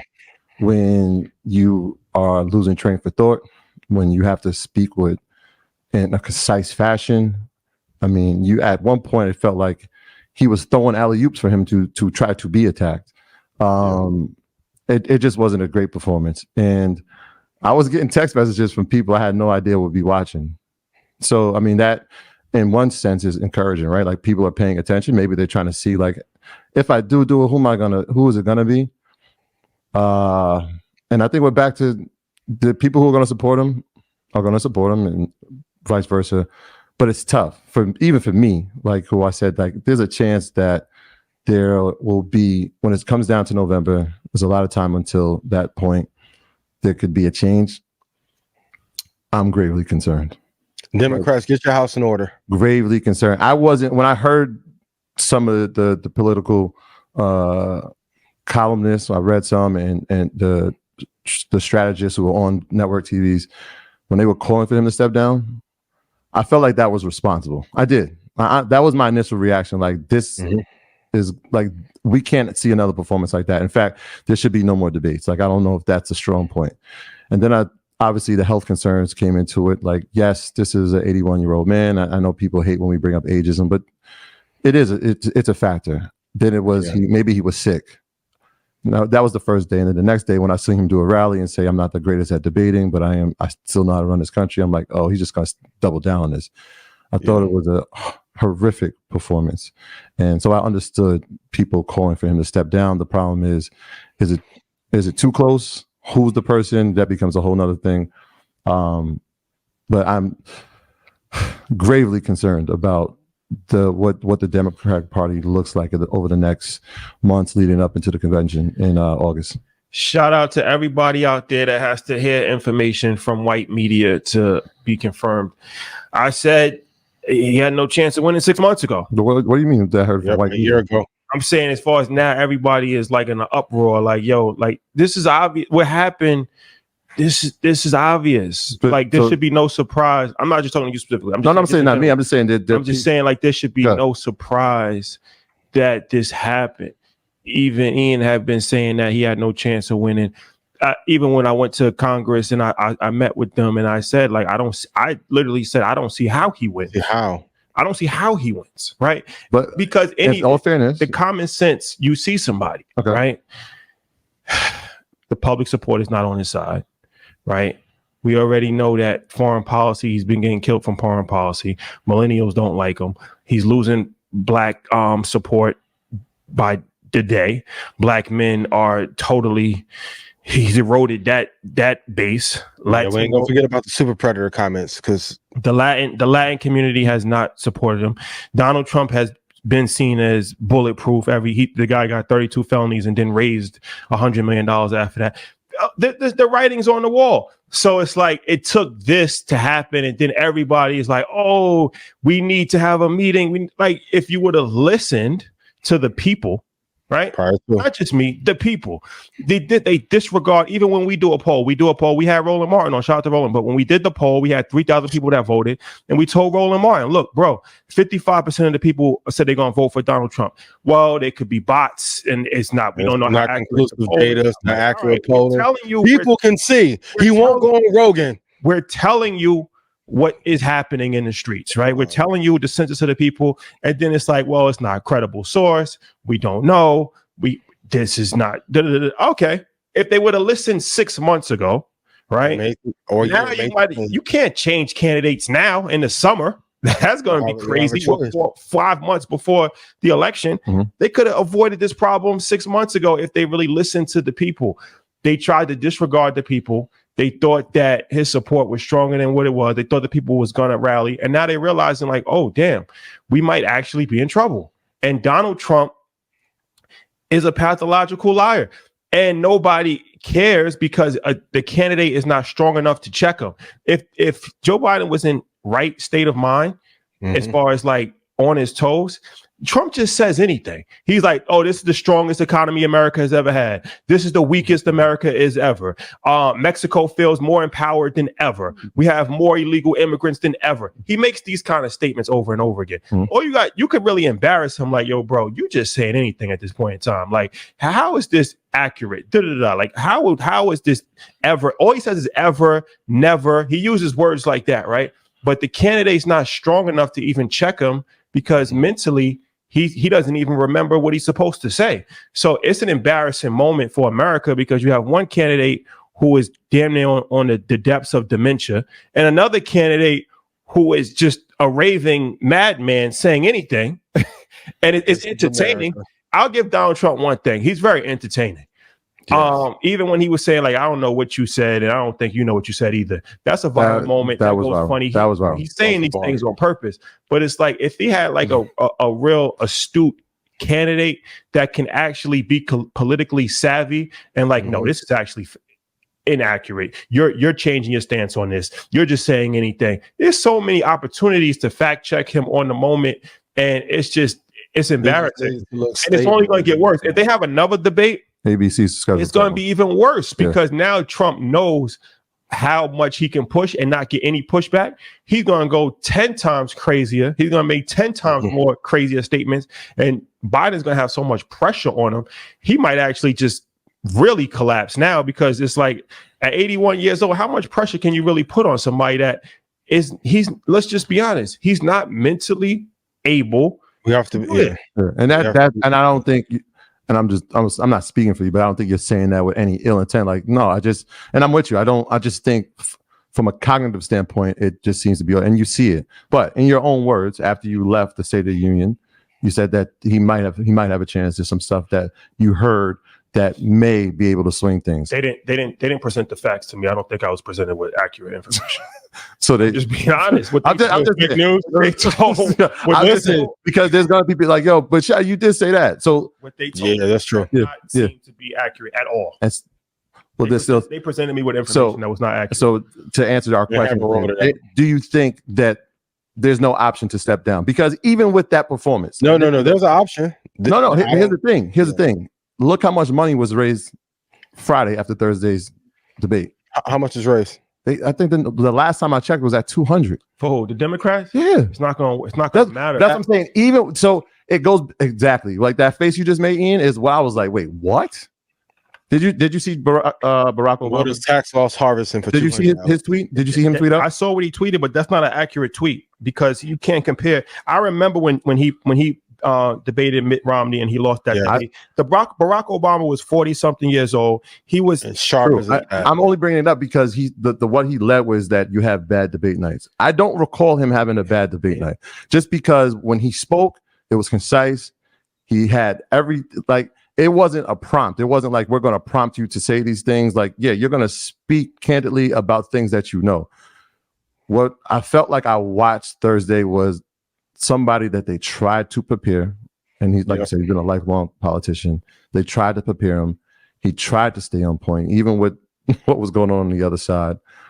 Even with the black jobs comments, I'm like, you could have checked him for that. That's what I'm saying. That's what I'm saying. Like, himself open, bro, but it's like a boxer. It's like you caused inflation. I'm like, he's like Deontay Wilder. He just throws wild punches. If you was a disciplined fighter like Floyd Mayweather, you'd be able to just pick your spots and just knock him out. The fact is that Biden is so disheveled himself. While he's throwing wild haymakers, he's just like covering for protection. Like he's not even fighting back. But the Democrats, this is their fault. You run away from Jamal Bowman, right? And you leave him out to dry, and he doesn't get reelected. So it's like, look, at some point in time, you gotta be held accountable for this mistakes that you're making as the party.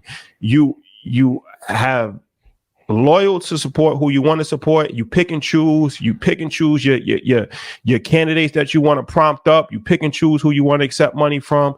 And now you want to just have like, oh no, we need to rally support, because if he wins, this is people texting me like, if he wins, he being Trump, it's going to go back to like Jim Crow days, right? And it's going to be so bad for Black America. Well, you can't wait to 4 months before the election to paint this fear-mongering thing. You should have had this laid out for 4 years. You should have been empowering Black people for 4 years. And I know that they're going to say that they did and they gave so much money for HBCUs. I don't know. It wasn't enough because the Black people they're not happy. Right. So it's not just me. This is millions of Black people that do not feel happy with the administration, the job that they have done. And somebody's got to pay for that. Yeah, that's what I'm saying. Even with the HBCU thing, and I'll let you go, but the HBCU, it was brought up. Well, there was that misconception, and we've had plenty of conversations with Democratic officials and people who support the party about the misleading information. Well, he says he did this for HBCU, historically Black colleges, but this is what we've actually done, like tenfold, right? And then the conversation comes up about it, and then you don't, like, you got to stand your ground on that. Like, no, these are the actual facts here. It was unfortunate to watch. Can't think, bro is 80. His brain is not there. Hey, bro. No disrespect to who they called citizens, but you would trust him with your kids. Like, would you trust him with your kids? I think it needs to be an age limit when it comes to elected officials. But Ian, go. But the age limit. He needs somebody with him. So it may not be with your kids. How you gonna trust them with nuclear codes and the key to the world? So do we? And I'm gonna throw it to you, and then I wouldn't trust either one of them with my kids. Right. By the way. Exactly. I want those. So if he decides, right, they were in Camp David this weekend. If he decides, he talks to his family, right, and he's like, "Look, I'm gonna step down." Who do you think would be the next person? And then you can take it from there. There's no great candidate who wants to step on a landmine. When I saw the debate, I text y'all because I normally don't even watch the debates. Yeah. I'm like, Trump looked like fucking loaded Lux up there compared to Biden.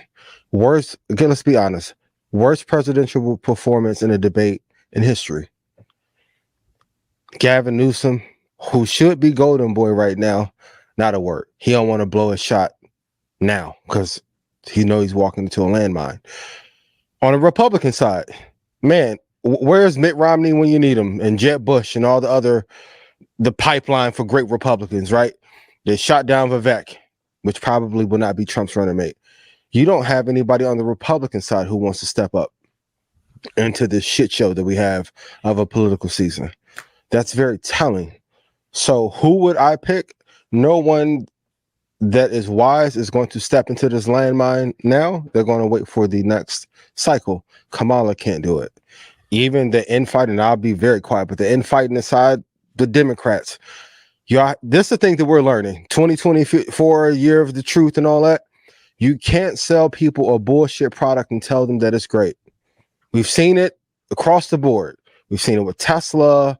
We've seen it with ARC. We've seen it with every company. If the product is not quality or not A1, you're not going to get A1 results. Now, y'all can do what y'all did in the last election and push them votes a certain way. Y'all still got a chance. I don't want no smoke. But I said it 2 years ago. Neither one of these candidates would I let run Red Panda, let alone NVIDIA, AMD, Tesla, Eli Lilly. I know some people will push for Jamie Dimon. He's not the one. At some point, though, I don't know if he want to, he don't want to leave Florida, but they need to call Superman down in Miami. But I know he, maybe getting tied to Lawrence soon, so he probably won't want to do that. But Democrats, my message to you, because I know y'all want to say we right-wing conspiracy theorists and me and Rashad and Troy and Keys and Button and everybody, which is not true. No Democrat or Republicans paid me. Which if y'all actually read a few pages a day, you can put these motherfucking pieces together on your own. I want to be clear. We're not shilling for either side, so y'all can stop that in the clips too. Democrats, you have to start listening to the people and stop contacting us when you need votes. You can't buy my audience. And if Plies is your biggest ambassador, it's over with. If that's the one y'all got, it's over with. Say the bullshit and take that to Capitol Hill and y'all go talk amongst yourselves. This ain't it. No. Pop the motherfucking balloon on all these candidates and go build somebody else. These are my thoughts, and this rant is just for entertainment purposes. I'm not even inspired. Don't wear white jeans like Plies is your biggest advocate on Saturday and Sunday? Nah, but Plies got great ideas though, which is crazy. How we go from him trying to get Britney Spears to telling the Democrats what it's crazy. It's over with. And that was 10, 15,000 y'all paying podcasters is not gonna get the job done. And I've asked this question too. Why is Market Mondays not on whitehouse.gov since y'all want to help the people so damn much? They gave 1.5 million to black media. 1.5 out of what would we say 50 million.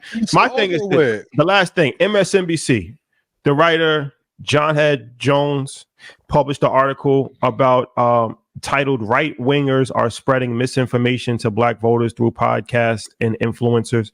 They list 19 Keys, Breakfast Club, Joe Budden. They also list Earn Your Leisure. I actually spoke to the young lady that actually published a report, and we had a great conversation. She felt that it was taken out of context as far as how the article was written. But I'll say this to the gentleman and MSNBC as a platform.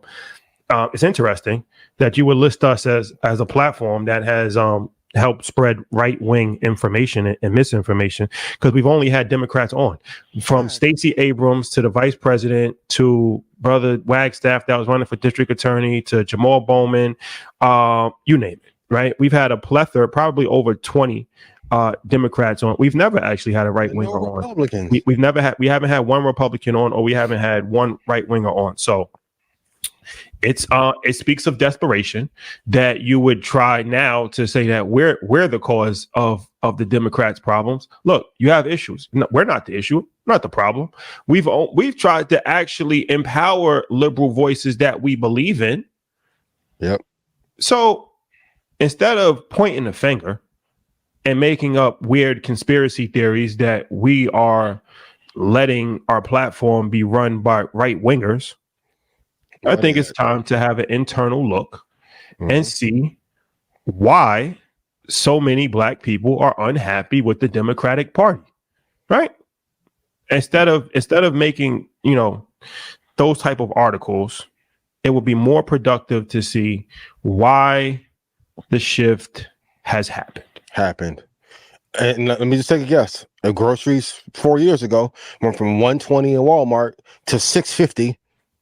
Probably not gonna get the vote. It's economics 101. Okay. How about if y'all gonna campaign, y'all got a campaign to help you around, and see Nike going through this, because remember when Nike did Kyrie wrong and now their stock is in shambles. At some point you have to realize that if you do black people wrong, we're not going to come back and be patriots with you. Yeah, I think they've taken that for granted, where it's like historically that has happened, right? 96% of the black vote. Yeah. But yeah, please don't call me right wing, because I'm gonna get on here. That's crazy. People not to vote if y'all keep it up. Why come bother some decent people? You're hurting your allies, actually. So you're just making your problems worse. Because if we really start to pile on the Democratic Party, then you're gonna have even bigger problems. So from every publication that they named, if all that audience, come on, bro. Not not an intelligent thing to do. But okay, switching. Vladimir Putin, Tucker Carlson, can you please come on the show? Who else? Candace Owens. I'm gonna go down the ranks now. Who Cam get into it with back in the day? Bill O'Reilly, where you at? We ain't seen him in a minute. Where is he? Where's he now? APB. Last leg. Alex Jones, bro, my brother, I need you. Come on. You on your lap. Hey, Travis, I love you. Happy to be here. And you're crazy as me. Hey, Alex. Schultz, call Alex Jones for me. Since we right wing. Oh, okay. Same bird.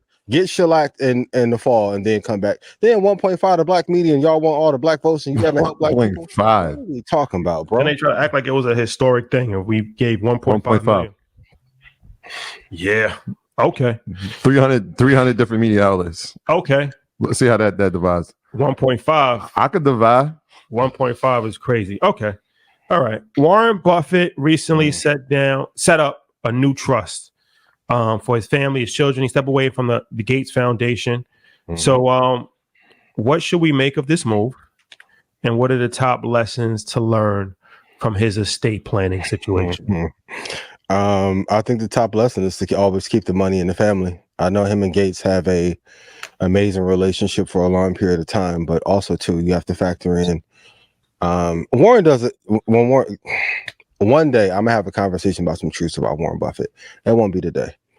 But why would I, as one of the greatest investors of all time, I'm speaking as Warren Buffett, give my trust and all of the money that I've earned and not have it in my control or in my family or through Berkshire and give it to him? It was a great combination PR campaign for a while when Gates needed to look a little bit better in public eye and Buffett needed it. Now, do I think the money that was given was a ploy? No.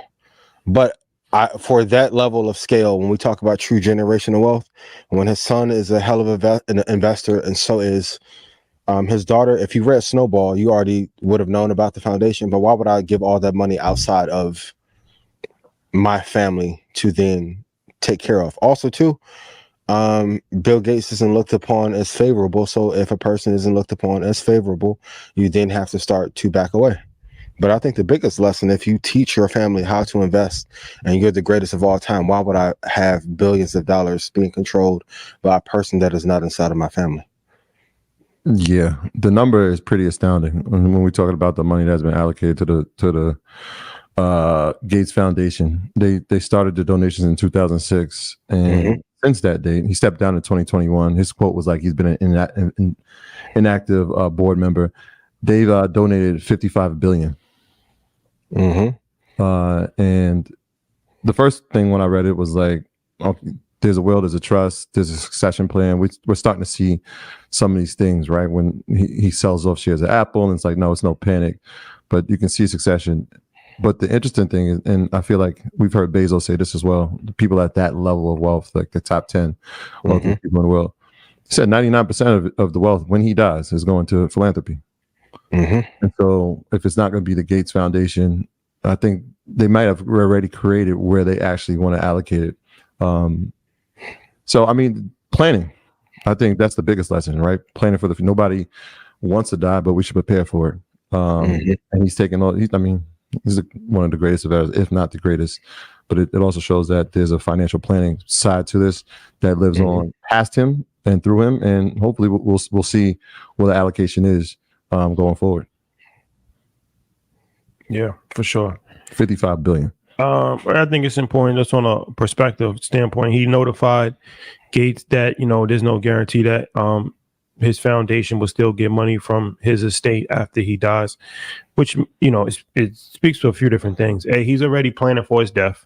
And he's, he had the courtesy to actually notify him. So, but it's like, the average person, you're not even telling your family if you have life insurance or not, let alone another person. You notify another person that they're no longer going to be getting money from. So it just shows you the level of thinking, right? He's not only just thinking about, I'm gonna leave this house to my children. He's thinking about what charities are going to continue to get money after he's dead, right? Because his estate is still going to be profitable, his companies are still going to be profitable. So he's already planning for his charitable donations long after he's no longer here, which I think speaks for the insight of having, that type of mindset, of that 100-year, 200-year mindset, as opposed to just worrying about the day to day.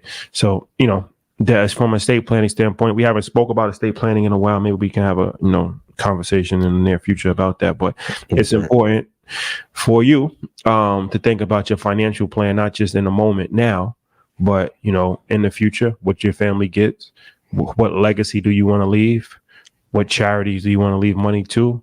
All of these different things are important. Can I ask a question? Maybe it's a topic. I mean, it's more of a shot. You obviously practiced for over 14 years.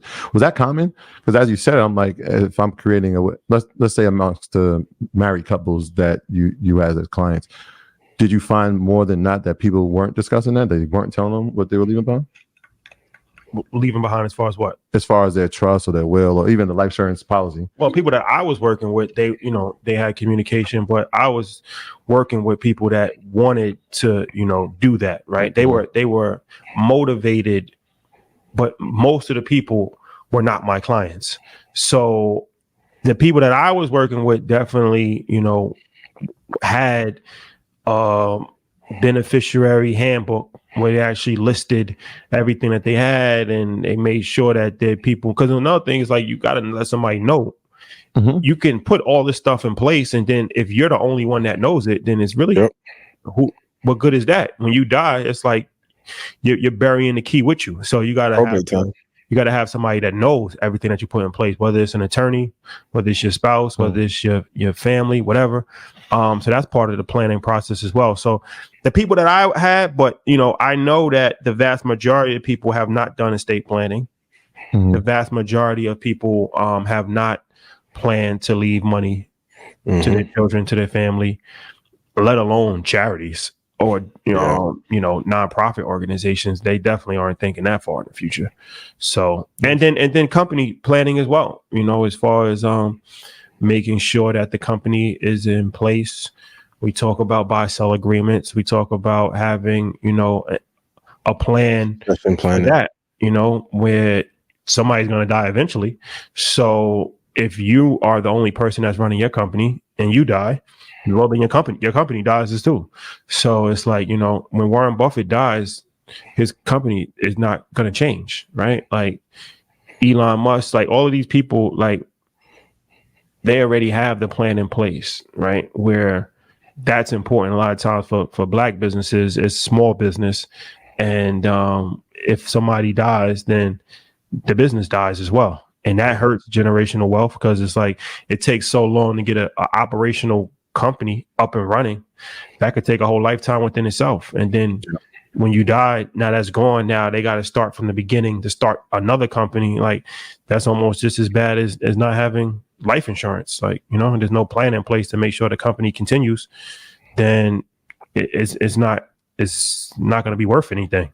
So yeah, definitely you got to think about your death, because unless they figure out how to make humans live forever, which that may potentially happen. That's on the table. Everybody, as of 2024, everybody's going to die eventually. That's the current state that we're in right now. So knowing that you're going to die, you got a plan. Got a plan for your death. And also, if you don't let people know, the attorneys will find a way to steal from you. It's happened plenty of times. For sure. Yeah. For sure. Yeah, it's interesting because now that you're saying that, and people are like, wait, we're not going to die or something. Well, when we were talking about those industries and we said AI and biotech, if these people are going to, I'm sure they're going to try to figure out a way to stay on Earth longer. Oh yeah, I mean, for sure, definitely. Right, it hasn't happened yet. No, I'm saying, I just for clarity, like, what is he talking about? That's exactly what we're talking about. Oh yeah, I mean, they're gonna find a way to take a consciousness, upload it to OpenAI, and then it won't give you no life insurance on the back end, for sure. For sure. Nike stock fell after the company projected a larger sales decline than expected for 2025. What are your insights on this situation, and is now the time to load the boat? I think there are 40 or 50 other companies that are better than Nike. Kudos to executive management there. I appreciate you. They have to stop re-rocking the same Jordans and Dunks. People are tired of buying them. Fix it. Crocs on your ass. Y'all ain't did no one Salehi. Y'all need to go make things right with Kanye, Don C, and Kyrie. Y'all want to just push everybody to the side. Okay, cool. And it worked when we had a keyword of night, 0 interest rate environment. Ain't no desire for them re-rocked pandas y'all keep putting out. So now you need more creators with a certain hue to bring audience, and you guys also have a profit margin issue. I keep saying my 2 biggest things in 2020, I would say automation, like emails don't matter, investing for the long term, and then you have to be in the luxury goods market. So now you have Crocs, you have Lululemon that are on your ass, Adidas, cool. You have a whole bunch of and then you have biggest competitor of Nike. It's not Adidas, it's LVMH. If I have to pick between wearing certain goods, will I look better in the luxury good, or everyone on earth is your competition? And because you didn't maybe secure Kanye and do what you needed to do with Virgil and then Kyrie, those are 3 creative powerhouses that you lost. And I don't know how you're going to get them back. At some point, corporate needs to realize, unless you're making something substantial like large language models, what NVIDIA is making in their data centers in Blackwell, you don't have a competitive advantage if everybody can go remix your old designs and go put them at another brand. Do right by Kyrie. You should have did right by Kanye. You should have did right by Virgil. There's other creatives that have not been done right, and now you have to deal with what you're going through. So yeah, no, it's not the load the boat time. I would not load the boat. I'm not invested in Nike, although I am an avid sneakerhead and have plenty of Nike sneakers. At the present time, I'm not. For a number of the reasons that you said. I think the first thing is, especially in sneaker culture, the lack of innovation and the shoes that they're making. They hit a gold mine. They hit the gold mine of all gold mines in the 80s when they got Jordan. Kobe was great for them, still is. I'm glad that they brought that brand back. LeBron didn't treat him well or the family. Let me just speak on it real quick. They figured it out, but they did figure it out. We can, right? Vanessa didn't have to go back. There shouldn't been a gap where it wasn't figured out. Yeah, I agree with you. I don't think it should have expired. I think, he's one of these legacy athletes. Prior to him passing, he's a legacy athlete. He's a legacy brand inside of the company. But there just hasn't been that innovation, right? Like in the mid 90s, you had Zoom technology inside the shoe, right? You had like Air in the mid 80s. There hasn't been that innovation in the shoe. I know they tried the Vapor Max thing. It didn't grow well. The 270 was a shoe that was different. It wasn't a recycled one. And so because they haven't had the innovation, and I'm glad you brought up LVMH, is because that's where it's been for the past 10 years. It's been, let's collab. And so they have collab with LVMH, right, on the shoe. They have collab with Off-White. They have collab with Carhartt and Union and all these brands. But those are remakes of shoes that exist. There isn't any innovation inside there. But it also is a microcosm of the sector.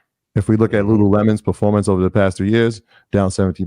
Adidas is down 26%. Under Armour, forget about it. These are the direct competitors in that athleisure space. So there is a tick down. What was surprising, right? They already said that they were going to have a decline this year. They estimated it to be a 3% decline based on the earnings that they reported on Friday. It's looking like a 10% decline. Yeah. That's... I mean, it's the Nike falling at $51. It was the worst day in the history of the stock on Friday, and then they're already expecting year-over-year decline for the year ending in May 2025. So, like, you're already telling us your future guidance is like we're going to lose money in profitability, we're going to lose money in revenue. Should you even touch it? I'm not. Should have got Kaepernick back in the league, right? And on a bunch of these social issues, you missed the mark. Over and over. And again, you have your biggest athlete now. His time, I mean, what, 1 year, 2 years maybe for LeBron? Maybe. Who's next? Zion, that didn't work. Jason Tatum, I don't see kids gravitating to try to grab Jason Tatum's shoe. Ja, I thought maybe he had a chance from the basketball. Y'all didn't sign Anthony. The fuck y'all doing? Well, they missed on that too. But I just don't see the innovation from the shoe and from the face of the brand, right? The logo was the face. Then you obviously the Jordan brand will continue. But even now, the sales on Jordan have slowed down. You better call Sonny Vaccaro and go back to Nike and hand out that money under the table how y'all used to do. Or more Tinker more than anybody when it comes to innovation for Nike and all their shoes. But they don't. Who's the Tinker now? We don't know. Y'all let New Balance get hot on y'all.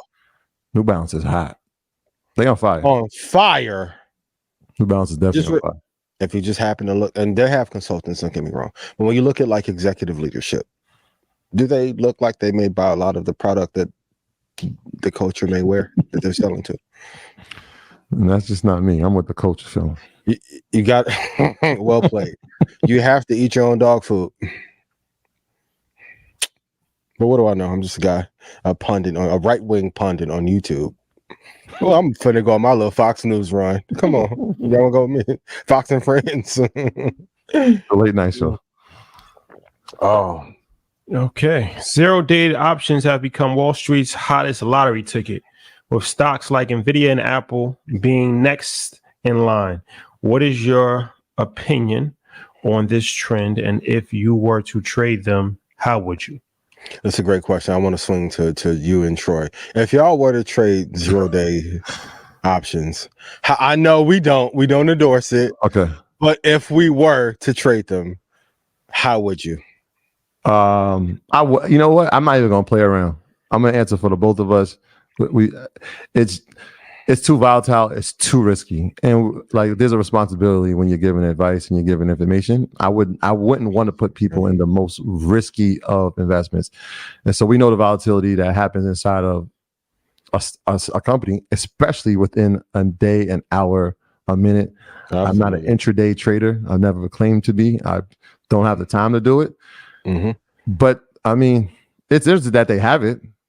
That's not something that, when options were even created, I think, was it 86?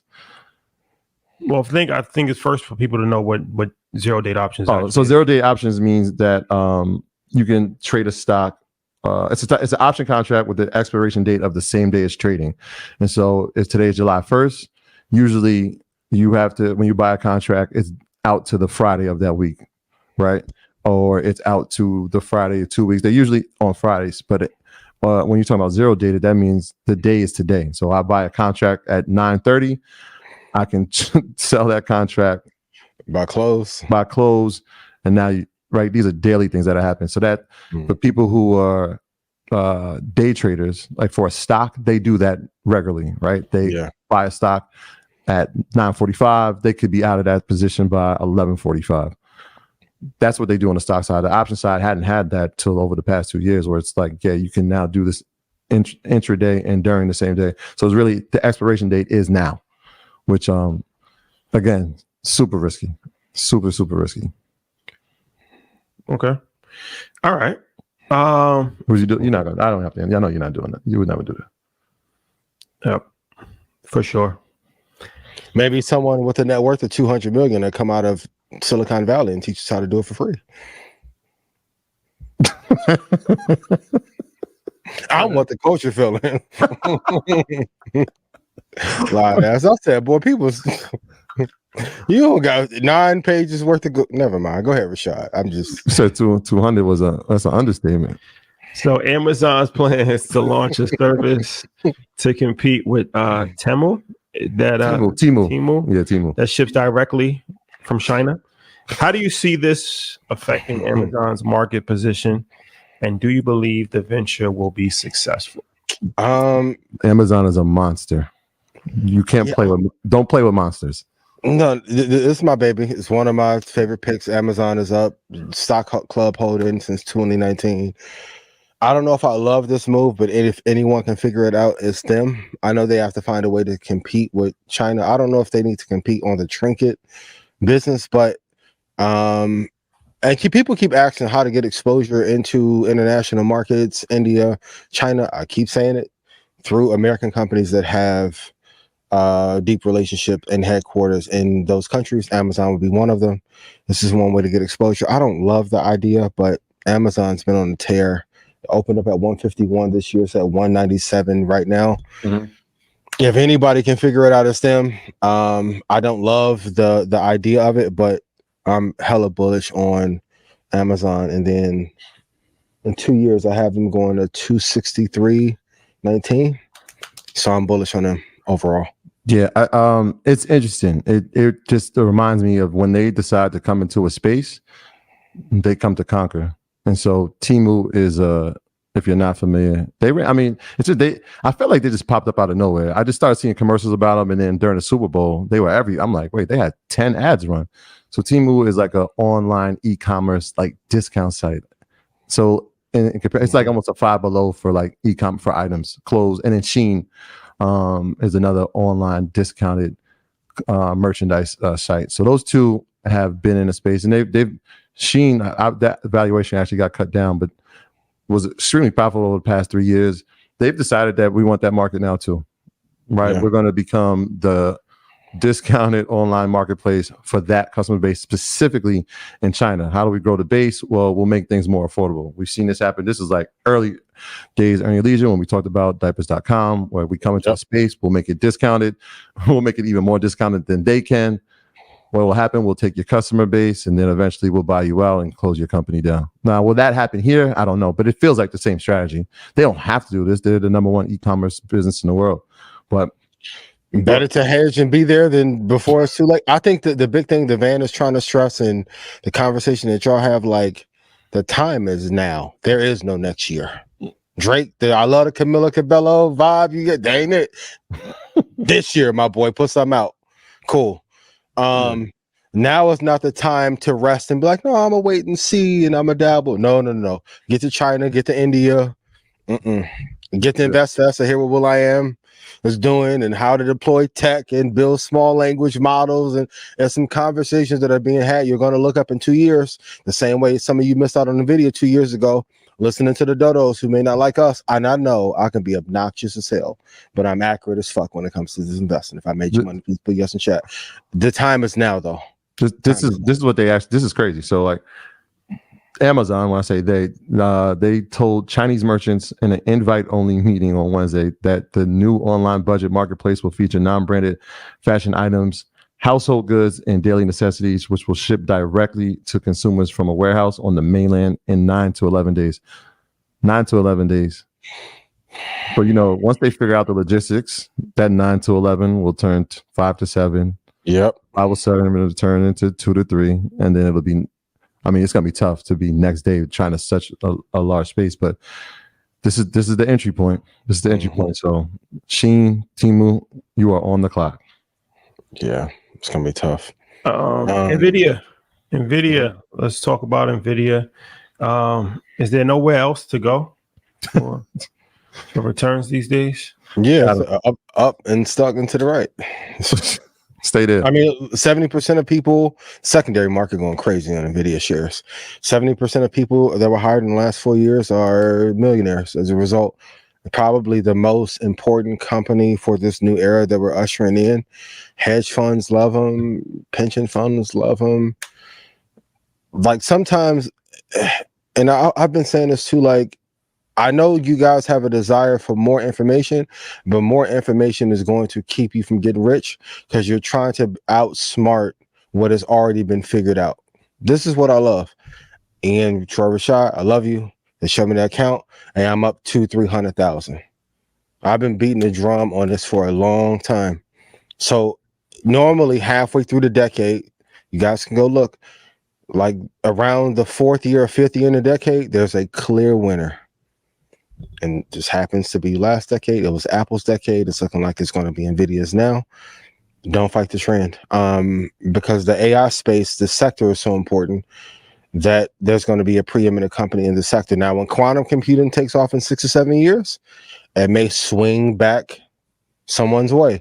When OpenAI goes public, we may have another conversation on if 2029 through 2035 will be their time to reign supreme. But Nvidia is the king of the hill right now. Keep holding. And if you've missed out, shout out to everybody in Stock Club who got in that 118 on swing trade price. If you haven't got in, join Red Panda. Get rich and you'll be good. Yeah, I think I mean, I heard analysts on some of these networks saying, I'm not in NVIDIA. And then the next question is, should you have it part of your portfolio? And they're like, I mean, you don't have to, but because there's so other many companies that have growth. But I'm going to disagree. I think it needs to be part of your portfolio. Must be. We saw it touch 140. We saw it pull back down to 118. It's kind of sat around the 122 to 125 range over the past couple of days. When we're talking about a company that, again, has already given you future guidance, has already given you the future products. They just had the most confidence ever in guidance. I listened to the investor call last week. They're like, this is going to be the best selling product that we're ever going to have in the history of the company. So you know where that's going. The other part of it is and we talked about this operating cash flow, right? Last year they did 28 billion. Like we always talk about, Apple has 192, and Microsoft was at 100. But NVIDIA had a cash flow of 28.5 billion last year. This year, already halfway through the year, they're at 15.7. So they're already ahead of the curve. The issue is, and I'm starting to hear this chatter now, is like the government won't allow them, right? When we talk about mergers and acquisitions, you're already the number one market cap company in the world. The process of trying to acquire a company. Y'all tried to push Intel. Oh boy, on YouTube, you gonna tell me I'm right yet?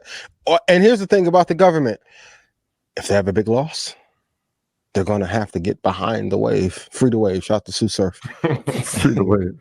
If you don't get behind it, you're gonna get run over. And what happens hypothetically if Jensen get mad and just say, "Well, let me just open up some other headquarters overseas, closer to optional." Optional. But the other interesting part, and that's the big warrant, you have to be in. I feel like you have to have it as part of your portfolio at some point, is that there's an opportunity for the stock buyback. That's been a chatter over the past couple of weeks. It's like at some point you have nowhere to put the money. So they have to buy the stocks back. Yep. So what happens to the actual equity price when companies buy the stocks back? They shoot up, right? There's less shares. Now there's more value for each share that you had. So if that happens, I mean, where are we going? 200? To the moon. They have to do something with the money. Yep. Crypto family, hold on for long term, but y'all will have y'all moment too. I know Bitcoin is going through a little bit of a decline, but and that's why I keep saying, like, I don't, even with the right wing thing, I'm like, damn, we black and we right wing and never had nobody right wing on. Stop paying attention to people who are trying to get you to not listen to our message while giving you freedom, while the people who are detractors of us won't give you a motherfucking thing. It's $100,000 for Nipsey. Steve Harvey about to invite you to Mallorca and Family Feud. I don't know nobody who get what. Come on. And then when we have these conversations about OpenAI, shout out to everybody in tech. You don't see Elon. Yo, you must hate Elon. You won't never have a conversation with Elon. See or no? True. I'm going to say everything that the Van couldn't say. Shout out to Van for his candor. Hot swap and all.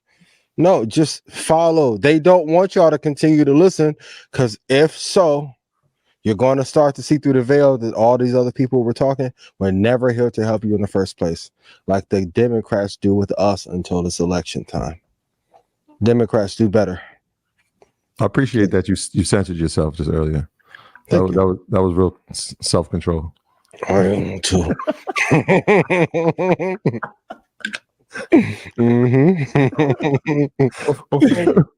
Before we go, let's talk about Chipotle and its upcoming stock split. Everyone's asking, should you invest in Chipotle? Wait till the split. We'll give a price. Oh, it's split. It's split.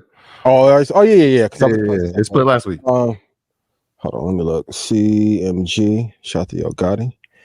I like Chipotle at 46.58 if it gets down there as an entry price, and then a quicker price. If it gets down to 59.35, you can build a position starting there. After splits, Stocks do come down, so be patient. You will have time to get in. One of the best run companies ever. I know McDonald's is probably upset they let this go a few years ago or a decade ago. But yeah, those are the two prices I like for Chipotle. Yeah, running. Yep. I'm actually waiting for it to draw down a little bit more.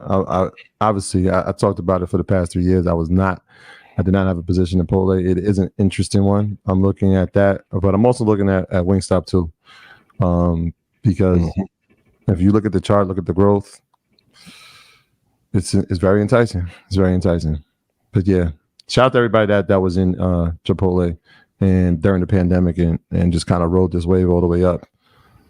It's been a hell of a journey on the way. My God. Stay focused on what pays you and what matters. Whew. And I promise the second half of the year, I'll try and be less obnoxious too, but listen to what I'm telling you. If I made you money, please put yes in chat. You know who will be annoyed by what I say? Red Panda. And if you want to get rich from the market, go to InvestFest.com. And everybody, I made money. Can y'all, some of y'all who've been watching Market Mondays, what percentage are y'all up from the free advice? Can y'all put that in chat? I need MSNBC to clip that up. So before we leave, last question. What's the futures tip of the week? Go to InvestFest and I'll give you all my tips. I'm tired. Rashad, I'm tired, bro. Go to InvestFest. I'm not doing this with y'all. For real. Hey, I ain't had nothing to rant about. Yo, man. Here's the tip, man. Pull up. Go to InvestFest. I'm gonna give you all my little secrets once again. So there you have it. Pull up on us, man. There you have it, ladies and gentlemen. Speaking about InvestFest, do remember Steve Harvey. Yes. InvestFest raffle. Shout out to Steve Harvey. He's doing a raffle with us. Anybody that buys a general admission ticket from now, July 1st to July 7th, so this week, will be eligible to win $1,000 in cash, meet and greet with Earn Your Leisure and Steve Harvey, all expense paid trip to InvestFest, including flight and hotel, VIP ticket upgrade, tickets to Family Feud or Judge Steve Harvey show, 1-year membership to EYL University, and access to real estate and business creation courses. 5 winners will be chosen live on Market Mondays next week. So if you buy a ticket, if you're interested in going to InvestFest, this is probably the week that you should buy a ticket because A, ticket prices will only go up very soon, and B, this is the window that you can actually enter to win a raffle. And if you've previously purchased a general admissions ticket, you'll be added into the pool as well. So I'll add 1 year to Stock Club too. Huh? I'll add 1 year to Stock Club too. Sweeten the pot. You said you'll add it? Yeah. Oh, we got, well, there you have it. There you go. Gotta update this. My bad. There you go, ladies and gentlemen. Live. What more do you want? What more do you want? Dan Jones got 100 million from Bezos, and people like, yo, he's pandering for Democrat. Figure out how he pandered to get to 100. Facts. He got 100. He got 100. That's a tall fee. I said he the master investor. Shit. Teach me the game, Ghost. Shout out to Van Jones. Oh, also Van Jones wanted me to say a few things that he forgot to mention. He wanted to say that they are he talked about Midjourney and ChatGPT. So there's tutorials on YouTube that you can find information about Midjourney and ChatGPT if you want further information about that. Then he also wanted to highlight John Hope Bryant, who is very close to Sam Altman, and he's actually, I think, runs OpenAI's ethics board. Oh wow. So John came through their situation in Atlanta last week and lit it up, he said. So he definitely wanted to highlight John Hope Bryant as somebody that is Black, that is currently in the space and has a lot of access and is doing a lot of things behind the scene when it comes to artificial intelligence. He was on our stage last year. Yeah, he came to InvestFest last year for sure. Shout out to John. Yep. Good dude. Hold on. If they pay for an InvestFest ticket, they get the replays from other years too? Yes. Yeah, that's part of it. All 3. Because people was hitting me. I'm like, where you get this from? Who said that? I said, Mike, hold on. Wait, what? Hold on. I ain't know. Okay. What? I'll put some fire in the what? Okay. Gotta over deliver. The over deliver strategy. Over deliver strategy. But okay, ladies and gentlemen. Dope episode of Earn Your Leisure coming out tomorrow. Don't forget to watch Blackout. We have the Taylor sisters, Hey. Joy Taylor and Taylor Rooks. Whew. Will be joining us on Wednesday. That'll be a very interesting conversation for sure. I'm pretty sure that will be interesting. That's gonna be fun.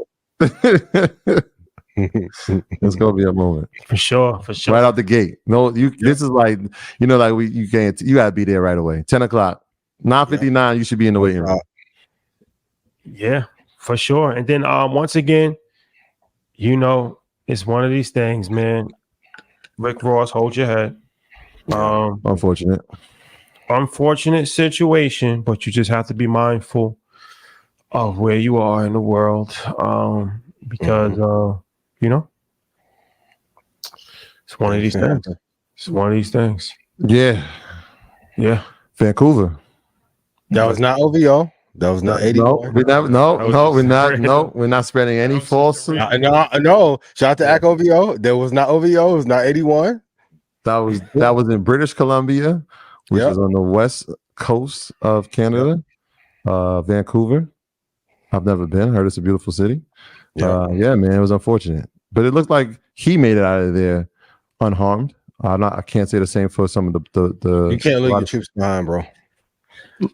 Ross, I don't want no smoke. I love you. Now protect the asset. No one left on the battlefield. I mean, is it rap imitating, like, is the art imitating life? Yeah, I mean, he said he called him a white boy, then a white boy hit him is crazy. But he also said, if you gangster, when you see me, check me. They wasn't feeling that song being played. You have to be careful what you ask for. Be mindful. Yeah. Be mindful. Yeah. Be mindful what you put out into the world. Affirmations work on both sides, the positive and the negative. That's a fact. Please be careful.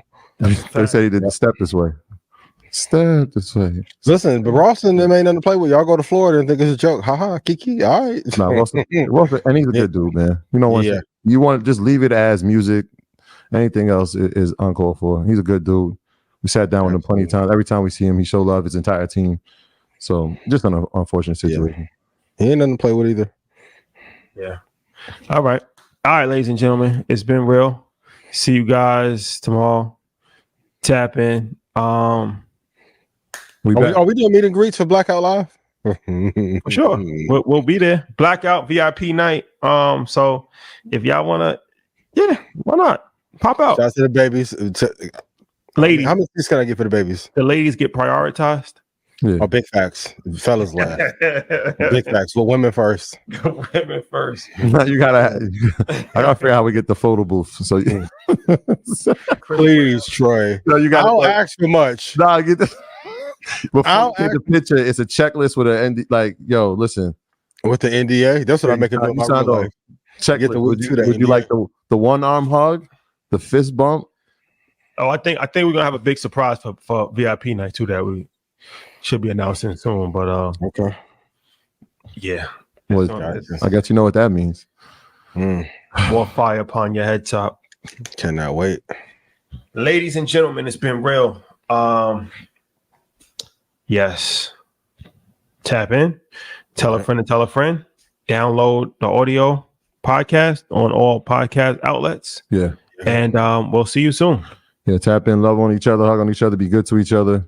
Absolutely. We out, y'all.